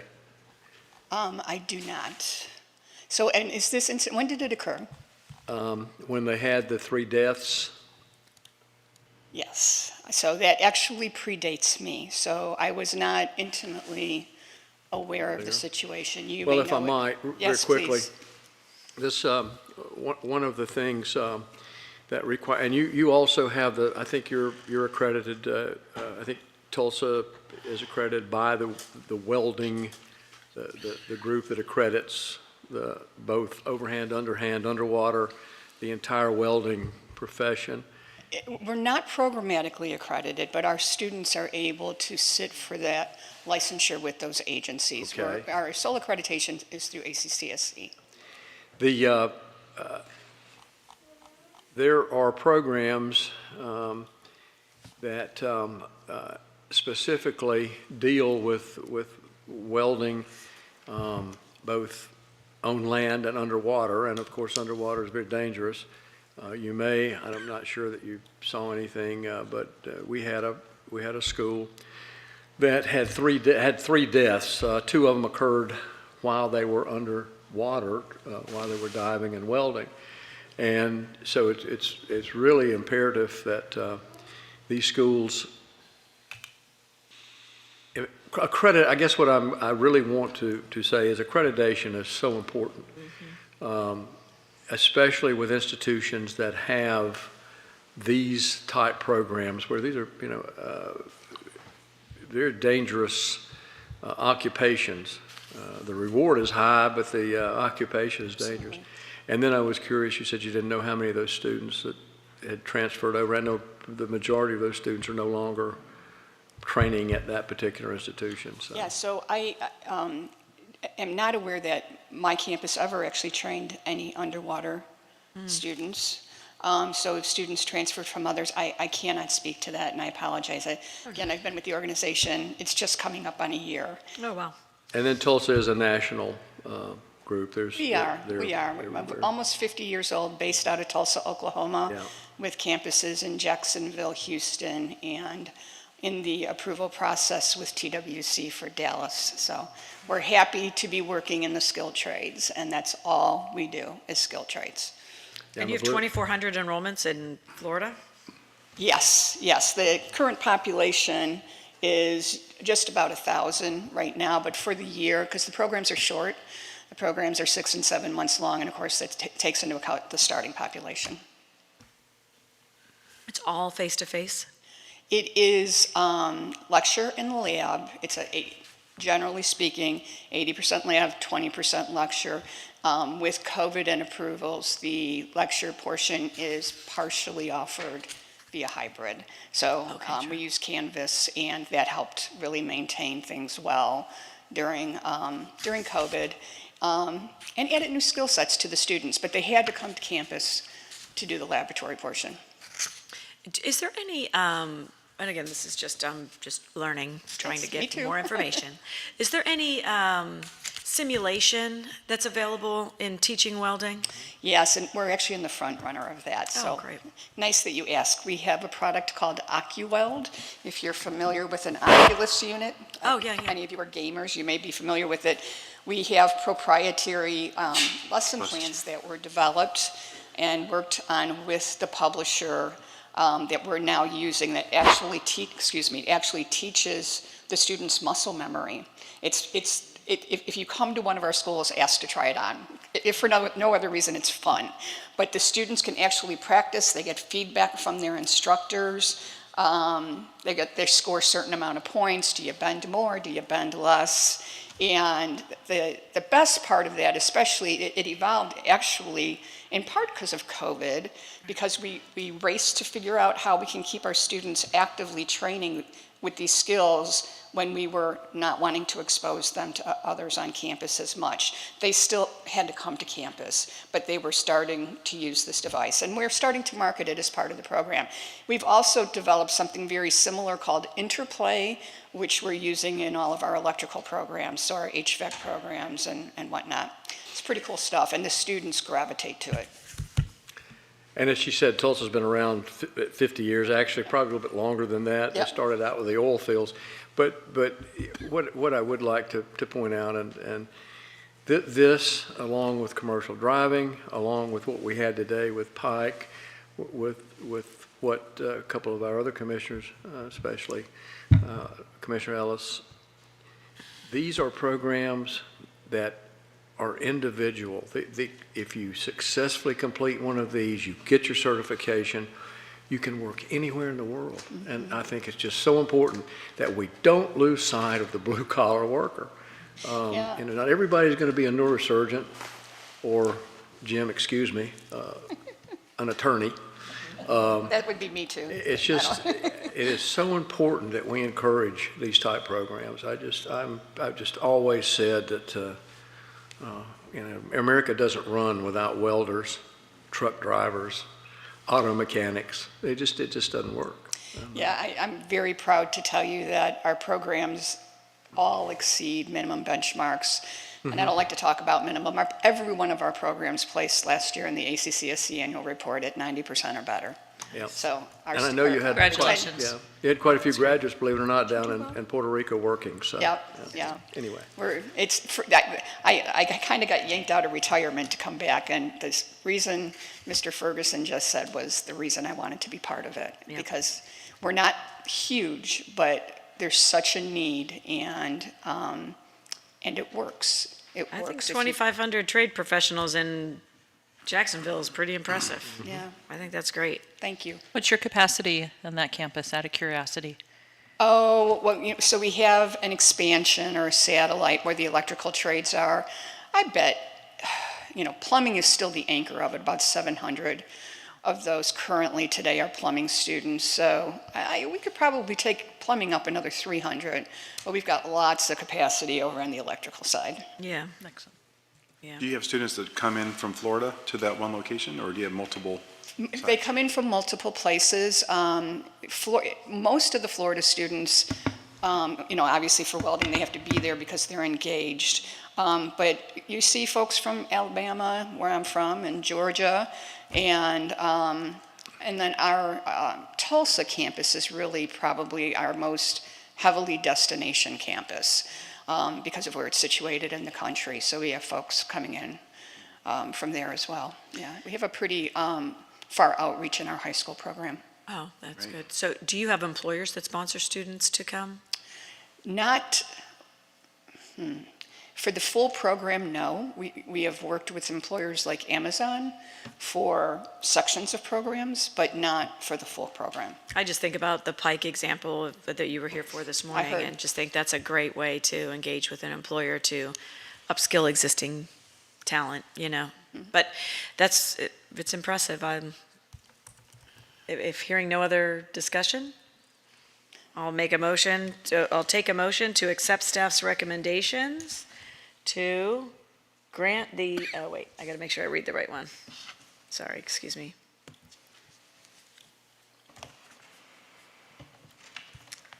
can't get my screen, just give me what I need. You have it there, Jim? Yeah, that'll work. I'm just jumping all over the place for some reason. To accept the annual review, the annual review materials have been submitted and meet the requirements set forth in rule. The license by means of accreditation continues in force through November 1st, 2023. The institution shall submit an annual review pursuant to rule, and that is the motion. So moved. Second. All those in favor? Aye. Aye, the motion is approved. Best to you. Welcome all. Thank you. Welcome to you, too. Yeah, bye-bye. Okay. Thank you. There are no applications for license by means of accreditation, Section F. Moving on to Section G, there are 11 annual reviews of, oh, no, I just did that, so sorry. In Section H, we have 2 applications for program approvals or modifications. We'll take them one at a time. The first one is New Horizons Computer Learning Center in Orlando, number 2411.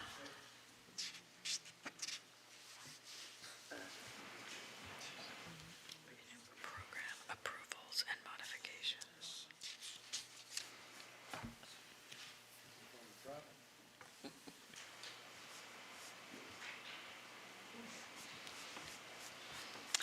So, doesn't appear that anyone is here from that school. I'll take any discussion from commissioners.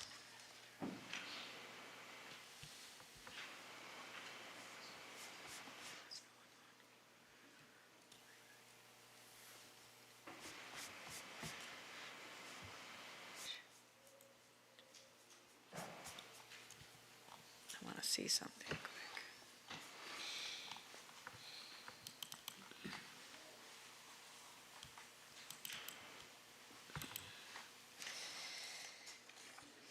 So there are several modifications to the program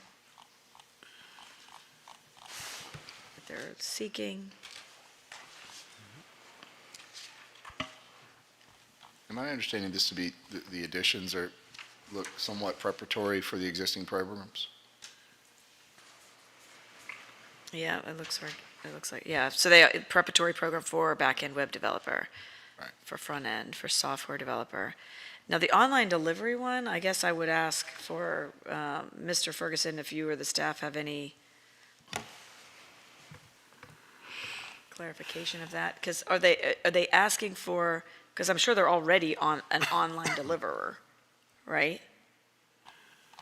Or are they asking for online delivery of these new programs? Okay.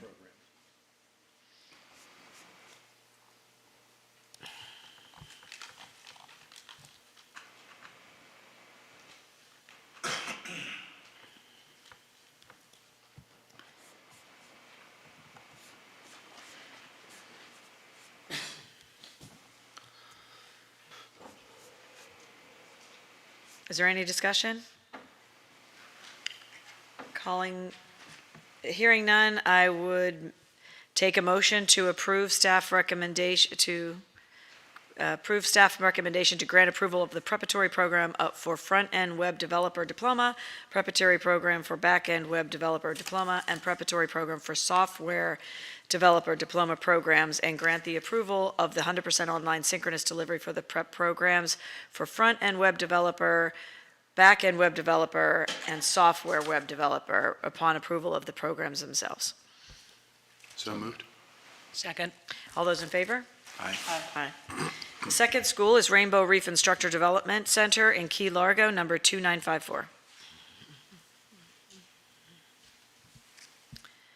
And that is for PADI, PADI Adaptive Techniques Scuba Instructor, and the staff instructor course. Does the staff have any information that would be helpful to the commission? If I may, just a quick comment, and I know we already approved this, but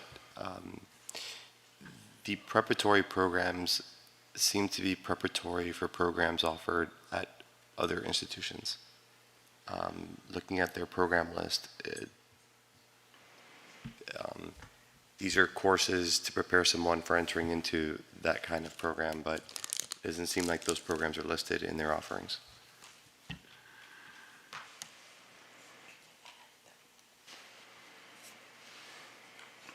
And it seems like a lot of the other programs that they already have approved are similarly called preparatory. So do you want to amend the motion? Are you asking for more No, information? I was just offering clarification since we. Are you asking if they're, so I guess, are you asking if they're prepping for the, I'm not clear, I guess.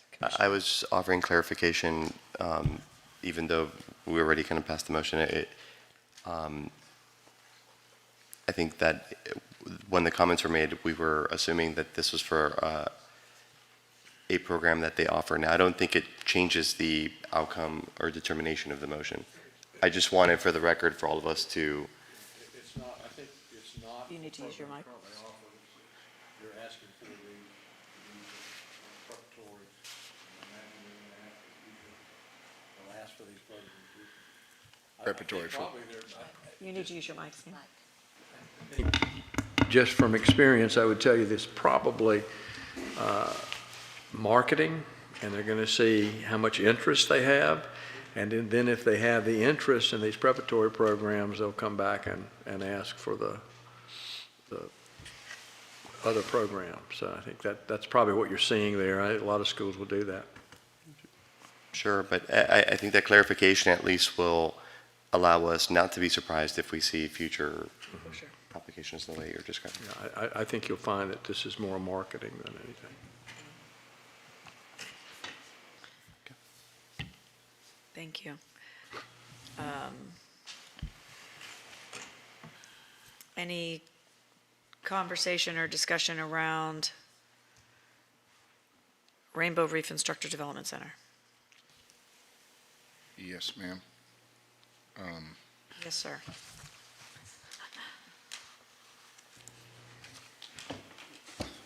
I believe if I'm trying to find tuition costs for those programs, this is another where we have headcount enrollment for Florida at 525, but Florida-based revenue at 440,000, which means people are only paying $838 for tuition.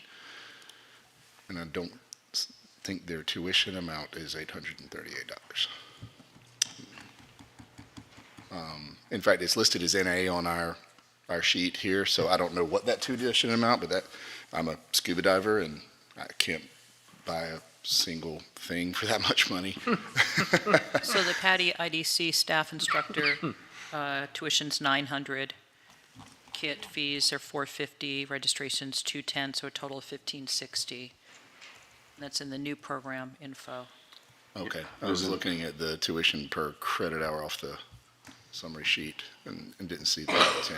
I mean, at 910 is a lot closer to 838 than I anticipated that to be for the length of the program. Thanks for helping. Yeah, and they're short programs. The second one is 678 is the total program cost, 599 is tuition. So that blended For number 16 works hours, out. it's pretty short. That's it, it is. Okay, fair enough. Yeah.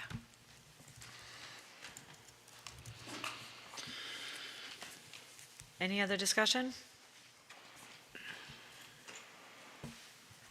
Hearing none, we'll take a motion to take staff's recommendations to grant approval of the PADI IDC Staff Instructor Course Diploma Program and grant approval of the PADI Adaptive Techniques Scuba Instructor Diploma Modification. So move. Seconded. All those in favor? Aye. Aye. The motion is approved. We have 4 motions for extension of license. Part 1. We'll start with Cloud 9 Beauty School, Avon Park, number 4623.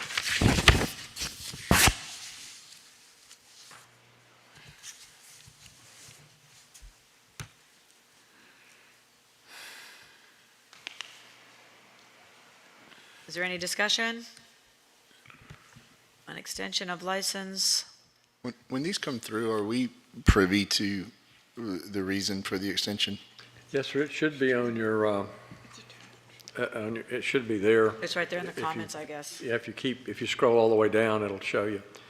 This particular one says, I'm requesting extension for the annual license of Cloud 9 Beauty from November meeting, to January meeting.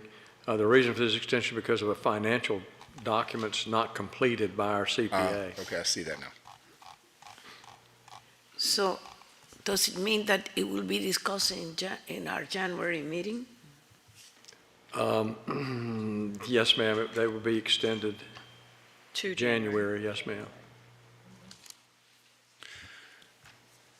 Schools are allowed up to 3 extensions, right? That's what we have done, yes, sir. But that's, that's up to you guys, too. And the only other comment I had was, this is showing the financial data for the past 3 years to be compilations, and it was my understanding that they should be reviews. Yes, sir. So does that mean a review was not complete? Because then that would mean that the application was not complete.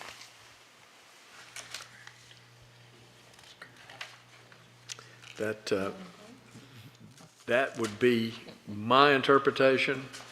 That's not been necessarily the past interpretation. I'm sorry. I'm not sure I got that. That would be your interpretation, but not sure it was staff's interpretation, so. Yeah, I would, a complete application ought to be everything that you need to review. And if the financial isn't done, and you're working with an old financial, it's up to you to decide, will we accept that and let you come in later? Do an But isn't extension the of reason our- for the extension is because they're waiting for an. Yes, ma'am. Yes, ma'am. And in the past, we've had up to 3 of those. But that's the commissioner's decision as to how you want to handle that. I'm just hoping to gain clarity because I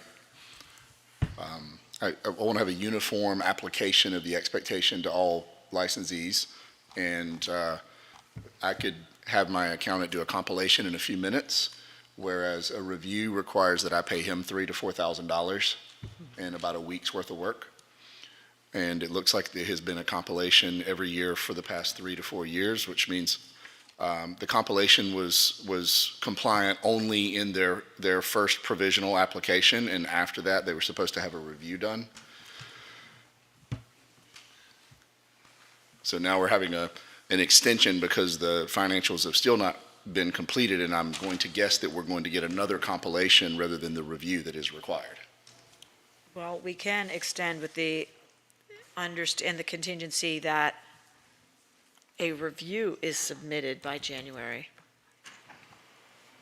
So the extension of the annual licenses through January would be contingent upon receipt of review of their financials. But the deadline for the January meeting noting in here is October 1st. So is that deadline? Well, so then I guess we would be, March. yeah. Well, I think Commissioner Williams is right. It should be a review. Should be a review, not a compilation. Well, we'll find out. Okay, so we would take a motion to accept the staff's recommendation to grant the extension of the annual license through January 31, 2023, notifying the institution that they need to have a review at that time, provided a financial review by that time of that meeting. Yes, ma'am. So moved. Do I have a second? I'm sorry. hesitating for clarity, because Okay. if the deadline for the March meeting is January, then they need to be present at the March meeting with this information. Is that correct? Or we ask them to come to the January meeting, even, I see what you're saying. So I'm thinking that they could just come and talk to, or have a review provided even by then, because my guess is that they'll still be asking for their third extension in January.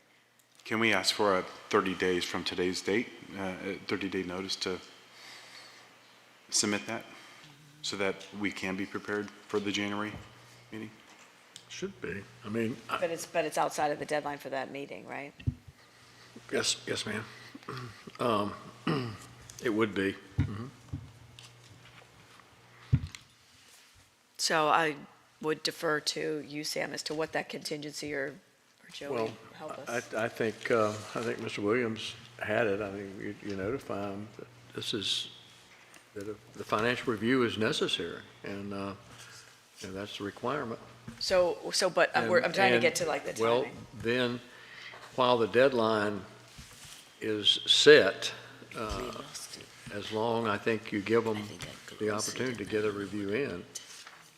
And if they can get it in, we take the review. I mean, if that's all we're looking at is that review, certainly staff can review it and get it to you by that meeting. Yeah, they're obviously actively working on it now, is why they're asking for their extension. So we just need to make sure we're conveying that work needs to be in the form of a review, not Yes, a sir. compilation. Yes, sir. Yes, agree. And even though, we have cutoffs, you're talking about just one item here that is very easy to receive and look at and put in there. Everything else there, that shouldn't be a problem. Joey, do you want to add anything? The financial that we received was a compilation, and we told them that it had to be A review. So they've already been notified once? Mhm. Okay, so we will accept the continuation So, I mean, they know what they have to do. expectation that we will have the review Yes, ma'am. by the January 31 meeting.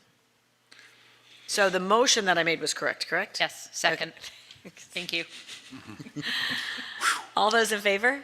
Aye. Aye, the motion is approved. And so then they get conveyed that extra, that we are asking for the receipt of that.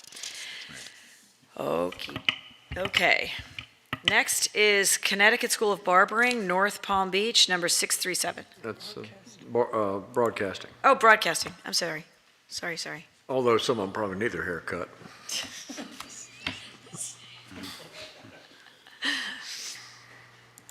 This one, Madam Chair, they're actually asking here to move, to be able to have their annual meeting, to meet the requirements of their meeting in January so that they can have everything, and this is not unusual. Their schools have asked to be moved to a new date. Okay.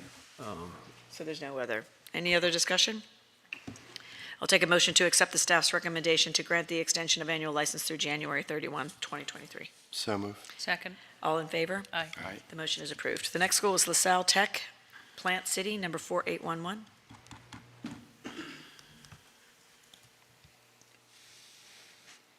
And then here again again, they're asking to have the renewal date moved from November to January. Okay, any discussion? Hearing none, I'll take a motion to accept staff's recommendation to grant the extension of annual license through January 31, 2023. So moved. Seconded. All those in favor? Aye. The motion is approved. The next school is Man Cave Barbering School, Boca Raton, 7818. I think we just met them not too long ago.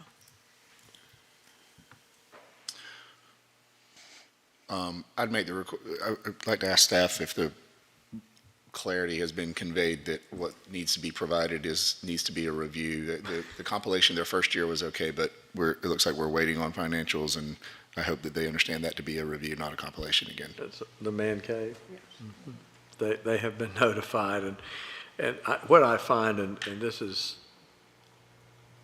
I've often in the past asked, did you know you had to have a driver's license to drive? And did you miss your notification to get your driver's license renewed? Very few people have done that. And one of their things where they weren't notified. Well, that's, every school receives a notification. Now, what they do with it, Understood. So we'll take, any other discussion? Are we, do we have any other data on them? There's showing no enrollments, no graduates for the entirety of this student data period. that's only what was submitted. Okay. Do we want to update the contingencies? That would be a good idea. Yes, ma'am. Yes. So we'll take a motion to accept the staff's recommendation to grant the extension of provisional license through January 31, 2023 upon the following contingencies being met. One, the submission of a completed application for annual license, including all supporting documentation and fees, a review of financials specifically, as well as an update on enrollment and projections for enrollment and all student data that implies. That's the motion. So moved.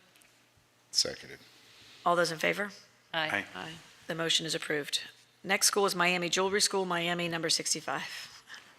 They like extensions, right? Just for commission's information, this is a one-man operation. He really is a diamond cutter. He's been around, as you can see, the license number 65. He's been down there forever. He has 1 or 2, 3 students a year perhaps. And it's a very unique program. Director, do those licenses actually move chronologically? Does that mean that Yes, this sir. person was the 65th Yes. to be licensed by this He's commission? been licensed, he was Wow. one of the first Okay. 65. And do you know offhand how many renewals we've made of this particular school? Ah, I mean, I think we've done, He I've does- been to 3 meetings. He does annual licenses every year, so I really couldn't answer that. Any other discussion? Hearing none, we'll take a motion to accept staff's recommendation to grant the extension of the annual license through January 31, 2023. So moved. Second. All those in favor? Aye. The motion is approved. We have one substantive change item in section K, and that is Florida Teachers of Tomorrow, Orlando, number 5660. Great. Someone here, Madam Chair. We do. Thank you. Welcome. Madam Chair, members, my name is Dave Saba. I'm Chief Development Officer with Florida Teachers of Tomorrow. And I'm Desiree Dulaney, Chief Customer Success Officer. Nice to meet you. We're here today because the organization was purchased by the RISE Fund from TPG, which is a very large private equity fund, back in September of last year. And so we're here with a change in ownership. Florida Teachers of Tomorrow is an educator preparation institute approved by the Florida Department of Education to certify, recruit, and certify teachers for Florida schools. And we've been doing that for a while and continue to find more and more teachers for schools, which is obviously a very critical need right now. It's a 2-phased program. Phase 1, they do some preliminary work to become a teacher, and Phase 2 is when they're in the classroom. Most of our teachers do not actually enroll until they secure a job, and so that's why you see a very high placement rate. I think one of the concerns and why we're here today is the financials, in that we're showing a $6.9 million loss during the purchase. Most of those were associated with the purchase price, and then we're also here for the negative working capital, mainly because of the way our structure of enrollment works. You're enrolled, but you don't actually pay the full tuition at the beginning of your school year when you're teaching. We spread that payment out over the first year of teaching, and therefore we have a very large deferred revenue item, which causes us to go into negative working capital. Is this a rev share program for your graduates? No. So you're just simply delaying it to lower the barrier of entry? Correct. Interesting. To open up the funnel. No, good Could for I- you. Yeah. Yes, ma'am. Is this is to comply with that certificate? The state sends a certificate, somebody with a bachelor's degree. Correct. And these are the courses needed. Correct. And you do this in 1 year? Yes. And how much do they pay? They pay $2,995. For the entire course? Correct. Okay. To become a teacher. Is this an online program? Yes. There is an instructor component, what we call a field supervisor, who then observes, virtually still, but observes the teachers in the classroom. They observe virtually? Yes. Some of it is live, most of it is virtual. And the students come to you having already passed their general knowledge exam, and The new Florida law does not require them to pass the general knowledge exam until they get their full certificate now. Okay. So they don't have to They have- don't have to okay. anymore. They do have to pass their subject matter test prior to getting into the program to prove their Okay. subject matter knowledge. And how are they doing on that GK? We have about a 93% pass rate. We have a great general knowledge prep course built into our course to ensure they pass. Plus, we also have a test prep company which helps them with that. That's great. If they I'm need sorry, more. Commissioner. So it's not credit hours, it's just completion of the program? Correct. There are hours that they have to complete, but it is not credit hours per se. So it's a clock hour program? Clock hours, yes, thank you. Do you replicate this program in other states? We do. We're in 9 states right now. And that acquisition was for all the states or just for Florida? For all the states, yes. Do you offer this is purely self-interest, do you offer the GK prep that you do for outside of being packaged with all of the EPI, with the entire EPA? Yes, we have a company that we purchased a couple of years ago called the Learning Liaisons, and he has about a 97% pass rate on the GK. And the financials you reported are Florida-specific, not for the 9? No, the ones on the bottom there, those are for the entire organization. That it might be. Yeah. Yeah. Now, the Florida part of our organization is profitable this year. This is the first year that it was profitable. And that was in the full application. Right, right. And whoever enrolls completes the program. They cannot just take 1 or 2 of the courses. They have to do the entire. Yes, by the Florida Department of Ed. Right. Requirements It's- for an it's- EPI, they have to do. It's it. really a sort of an EPI program? It is an EPI, yes. It's an EPI, yeah. Yes. Educator it's- Preparation Institute. And it's an EPI for hired employees, so people that come with a bachelor's degree and non-education major Correct. get hired by the school districts, and they get alternatively certified through the EPI. Correct. Correct. That's awesome. I mean, I'm familiar with it, but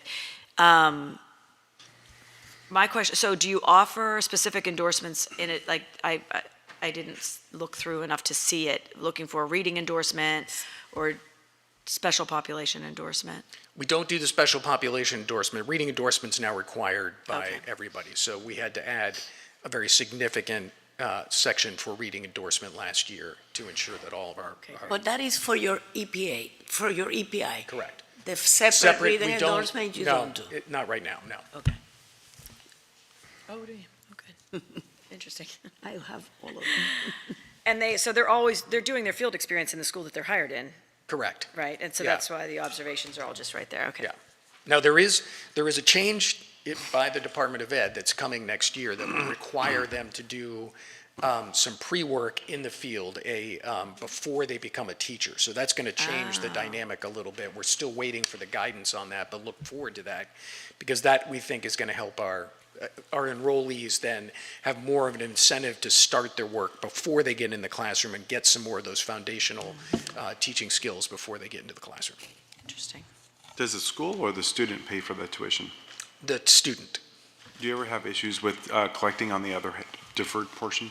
We do not, because we do spread it out over that 10 months, and as long as they're working, they usually have. Now, if they quit, if for something, life changes, they have to move or something like that, they do not owe us the balance after that. So if they were only to work 4 months and only pay 4 months of we spread it out over 10 months. If they only paid 4 months and then they quit the profession and leave the state or whatever, then they don't owe us the balance. Thank you. Does that result in a significant charge-off for you every year? What kind of percentage is happening? It's about, you can see it there, last year it was less than 1%. The previous year was about 3% is normally our normal loss. That may be the lowest level of attrition I've heard in any industry, in any segment in this United States. It's because they're working the job. They're working Right, it. right. Teachers have that. We have most of our attrition at the front end before they even get a job. Like some of those people will pay that preliminary fee and start doing the courses and say, okay, teaching is not right for me, I'm not going to do this, or they don't get a job, and so then they just move on. They never move to phase 2, which is what we consider the full enrollment. I got you. So the teachers pay this directly? Correct. You don't have any agreements that the district pays? We did with Charter USA. They were reimbursing, and there were a couple others that did that, but Charter USA started their own EPI, and so they're no longer reimbursing. All right, so are most of your students public school teachers? Correct, yes. Okay. Well, I would say half are charter, Oh, okay. but that's public school, too. Yeah. Get in trouble by that. Good. Yeah. Any other discussion? No, I was going to thank you for knowing your numbers and having the depth I of do knowledge about what was appreciate- presented. It's very refreshing. Thank you. Do really appreciate that as well. If I might ask one question. Okay, and you did the change of ownership, and originally, I think when you came in, Texas was your Beginning. overall, and your flow chart, they were it for the other 10 states or 9 states. Has that changed, or is Texas still the LLC that's over the other? No, there is, when TPG, the Rise Fund, bought it, they have a Talisman LLC now is over, that's the owner of then Teachers of Tomorrow LLC, which owns Texas LLC, which Okay. then owns all the states. And then your other Michigan, Nevada, and all those? And all Florida. the other Okay. ones are underneath that, yes. So really, you haven't, No. no changes, There's no basically. change. In the There has structure. been some staff change. I've been here since the beginning. Yeah, We I have, know. I think the first thing that TPG, first off, the RISE Fund is a social impact fund. So when their goal is not just to make money, it is also to provide a positive social impact. So they looked at us specifically because of that positive impact of helping solve the teacher shortages. And they have invested pretty heavily in bringing some really top-notch talent to the team, which has been outstanding. Any other questions? Amen.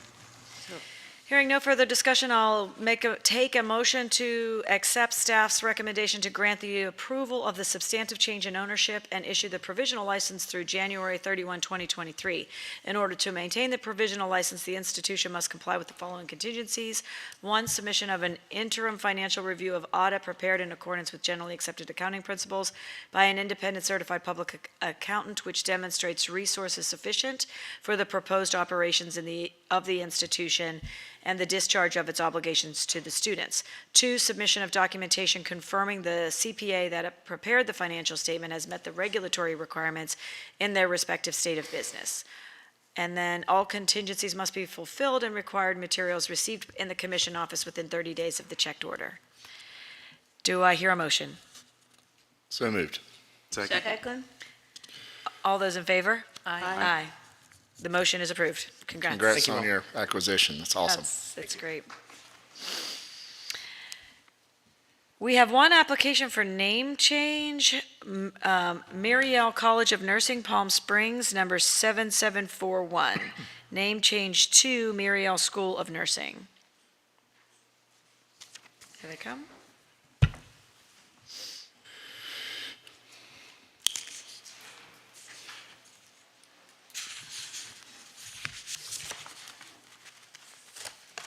Good morning. Hi.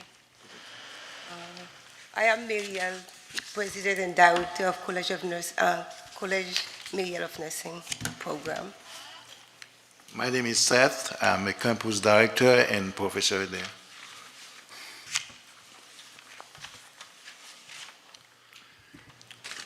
Commissioners, any discussion?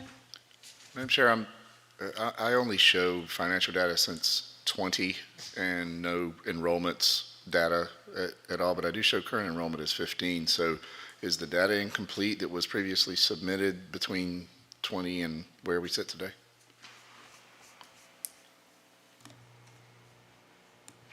Are you asking?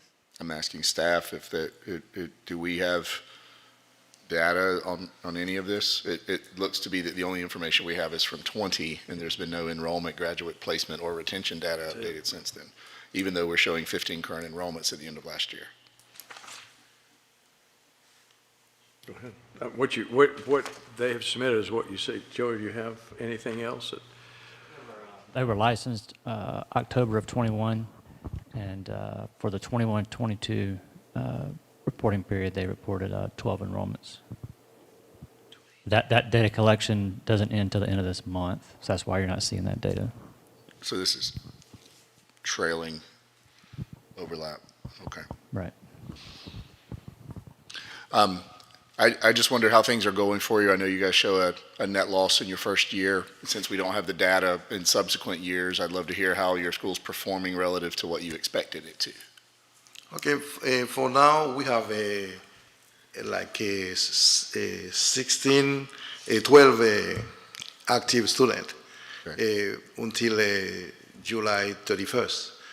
We get the license October last year, and we start the first class. It was in February this year. Okay, yeah, that helps. Thank you.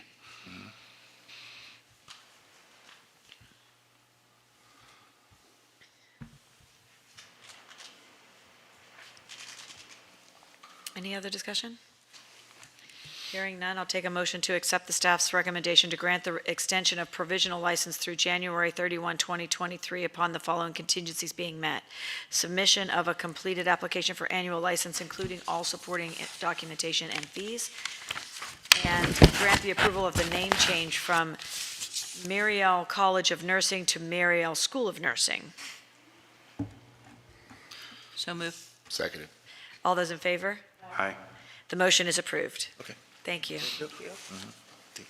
There are no agent training program applications in Section N. Program terminations. Is there a motion to accept the reports for Section 12 through 15 by consent? So moved. Second. All those in favor? Aye. The motion is approved. 12 through 15. At this time, we will take comments from the commissioners. Do any commission members have any comments to share? I'd like to share an additional link. Great. As discussed yesterday. Let me write it here so everyone can have access to it, and I'll read it out loud momentarily.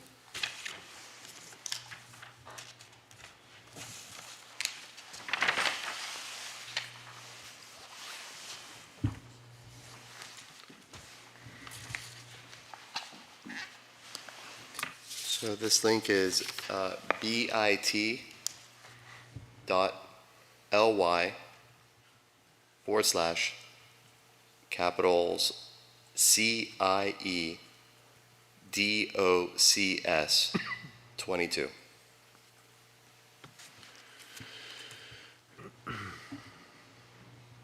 Great.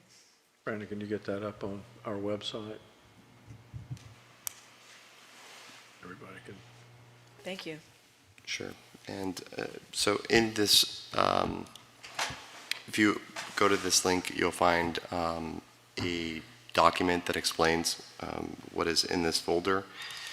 And specifically, there is a tool that can be used to conceptualize ways of segmenting the different schools. And it's categorized according to 5 differentials.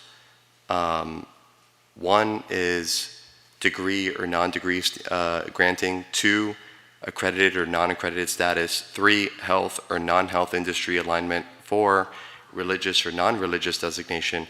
5, online, hybrid, or face-to-face modalities. And the way it works, if you click on the sheet here, it's live, so if you click on the second link in the list, I see some people are on it, so that's why I'm commenting that way. if you click on any of the columns or the rows, it'll automatically limit the other options so that you can get representation in each of these quadrants. And so you can have overlapping representation with a group of 4 institutions spread across these, and each of these differentials can be represented. That's incredible. That's really Moreover, helpful to digest the whole. on the bottom part of the list, once you make those selections, there's a drop-down menu that will automatically filter the schools approved by the CIE according to those specifications. So if you select, for instance, degree granting, accredited, health-related, online, it'll give you a list of only the schools that meet those specifications. And if you select one, then there are a series of other menu options that you can click down from, and you can choose the information you want to get. The name of the program or their website or whatever it is. That's phenomenal. I mean, it's incredibly helpful. It is, Commissioner Stefano. I may need your help to organize my life. Because I continue to be dumbstruck by how your brain works. It's really phenomenal work. I will say, I think this may be a helpful segmentation for the efforts that the Executive Director Pelton is working for right now to create a portal through which others are registering. And I think the segmentation is intuitive, and I'm confident when has she seen it already? I think she saw the first version. The first version. I added last night the ability to filter through the schools based on the specifications. This is awesome. This is awesome. But this is a response to, I think, a valid comment about having sufficient representation on committees, subcommittees. Yep. And, one school can represent each of these differentials. Yep. That's incredible. Yeah, sure. And I'll leave this. We'll have it on our website also. It's And this, Commissioner Williams, is a good example of someone has a lot of time between midnight and 6 a.m.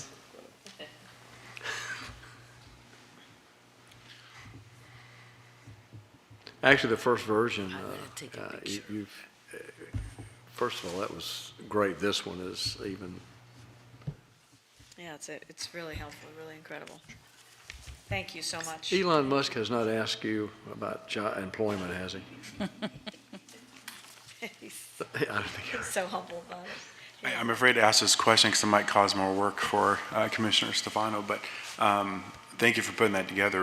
When you say accreditation, it's institutional accreditation, not programmatic accreditation, right? You're right. So I'll have to change the filters on that. See? I had a feeling. I apologize, but. No, good point. It makes it a lot more complicated, but man, it'd be really helpful to have that. It's wonderful. It all just depends on how the data set is put out. If there is a column that says institutional accreditation, yes or no, it'll take me about 30 seconds. If I don't have that column, well, then that's a whole nother. Yeah, and that's a conversation then with the team. Yeah, so that's, yeah, right. So my workload there is kind of limited. It's back at Brandon. Yeah. Great. Any other commissioners have discussion points? Anything they want to share? Talk about? If I might, Madam Chair, remind everyone that the January 26, 27 meeting is going to be virtual. Perfect, thank you. And we're continuing to look at locations for March. I think, and I would actually suggest that if you have location recommendations for Ms. Hood, you let her know that. I continue to, ask her what what your preference is too for convenience of location. I know that she's working on it diligently, so please share that with her. I was really felt really positive about our meeting on Wednesday and our outline, and looking forward to what, and again, if you're all agreeable to before January, before our January meeting, it's virtual, so I'm hoping that's not a hardship for anybody, that we can meet again to get some of that staff education on those pieces that we talked about on Wednesday, so that we can continue to move forward. Because, I think when we talked about it at the Rules Committee last month, there is some concern that we don't want to, not concerned, but really, again, about that sense of urgency, that we all want to make sure that we're getting to the improvements so that we can have really, be making really sound decisions at these meetings, right? So I think that we see that every time, that it makes me more urgent, feel a sense more urgent about some of the improvements that we want to make in the rules, so that when we get the staff's recommendations, we feel, and even amidst some of our conversations, we feel really confident with the recommendations that we're approving, as well as then added contingencies. So I think that meeting again in January, if you're all agreeable, will be a next important step, and we might have to keep doing that for a little while. And I also would like to think, since our meetings, and I know that this might be an anomaly, both meetings ending at, lunchtime, that we consider what that education during the meetings can look like for us and for our constituents. Meaning, I know that we talked yesterday, mentioned after the executive director's report, possibly having a student testimony, or maybe a school's best practice. I think that we see the opportunity to elevate the field by letting them brag about their best practices and then share that across the sector. And so I think that there's some opportunity there if we have, but again, it's always going to depend on the size, and we would always leave that to staff as to whether or not the timing is right for information items to be added to the agenda, but that's what I would propose that we consider. That'd be amazing. Yeah. That's a great idea. I agree, and even pulling up Tulsa Welding, I don't think she's still here, but understanding and learning Solid School, I know they're competitors of ours, and learning more about what they do and how they do it for all schools is very beneficial. I agree. I appreciate that, Mr. Ferguson, for you to bring that, because that was a learning opportunity for us. So I agree with you completely. Any other conversation, discussion? We do have a representative from the association that wants to provide some info. Not necessarily info. Okay. I don't. For the record, my name is Alan Mortham. I'm the Executive Director of the Florida Association of Post-Secondary Schools and Colleges. In 4 years in this job, coming to these meetings 6 times a year, this is the very first time that I've actually stood at the podium. I did want to, on behalf of our Board of Directors at FAPS and myself personally and all of our member schools, thank Sam. My understanding is this may be his very last committee meeting, or commission meeting, I'm sorry. Years and years of service. He has been wonderful. He's been a great resource for our schools. I don't remember the exact number, but I know it's 30 plus years of service to the state of Florida. Thank you very much, Sam. We will miss you. We look forward again to everyone else, but I wanted to take a minute personally to say thank you. Appreciate that.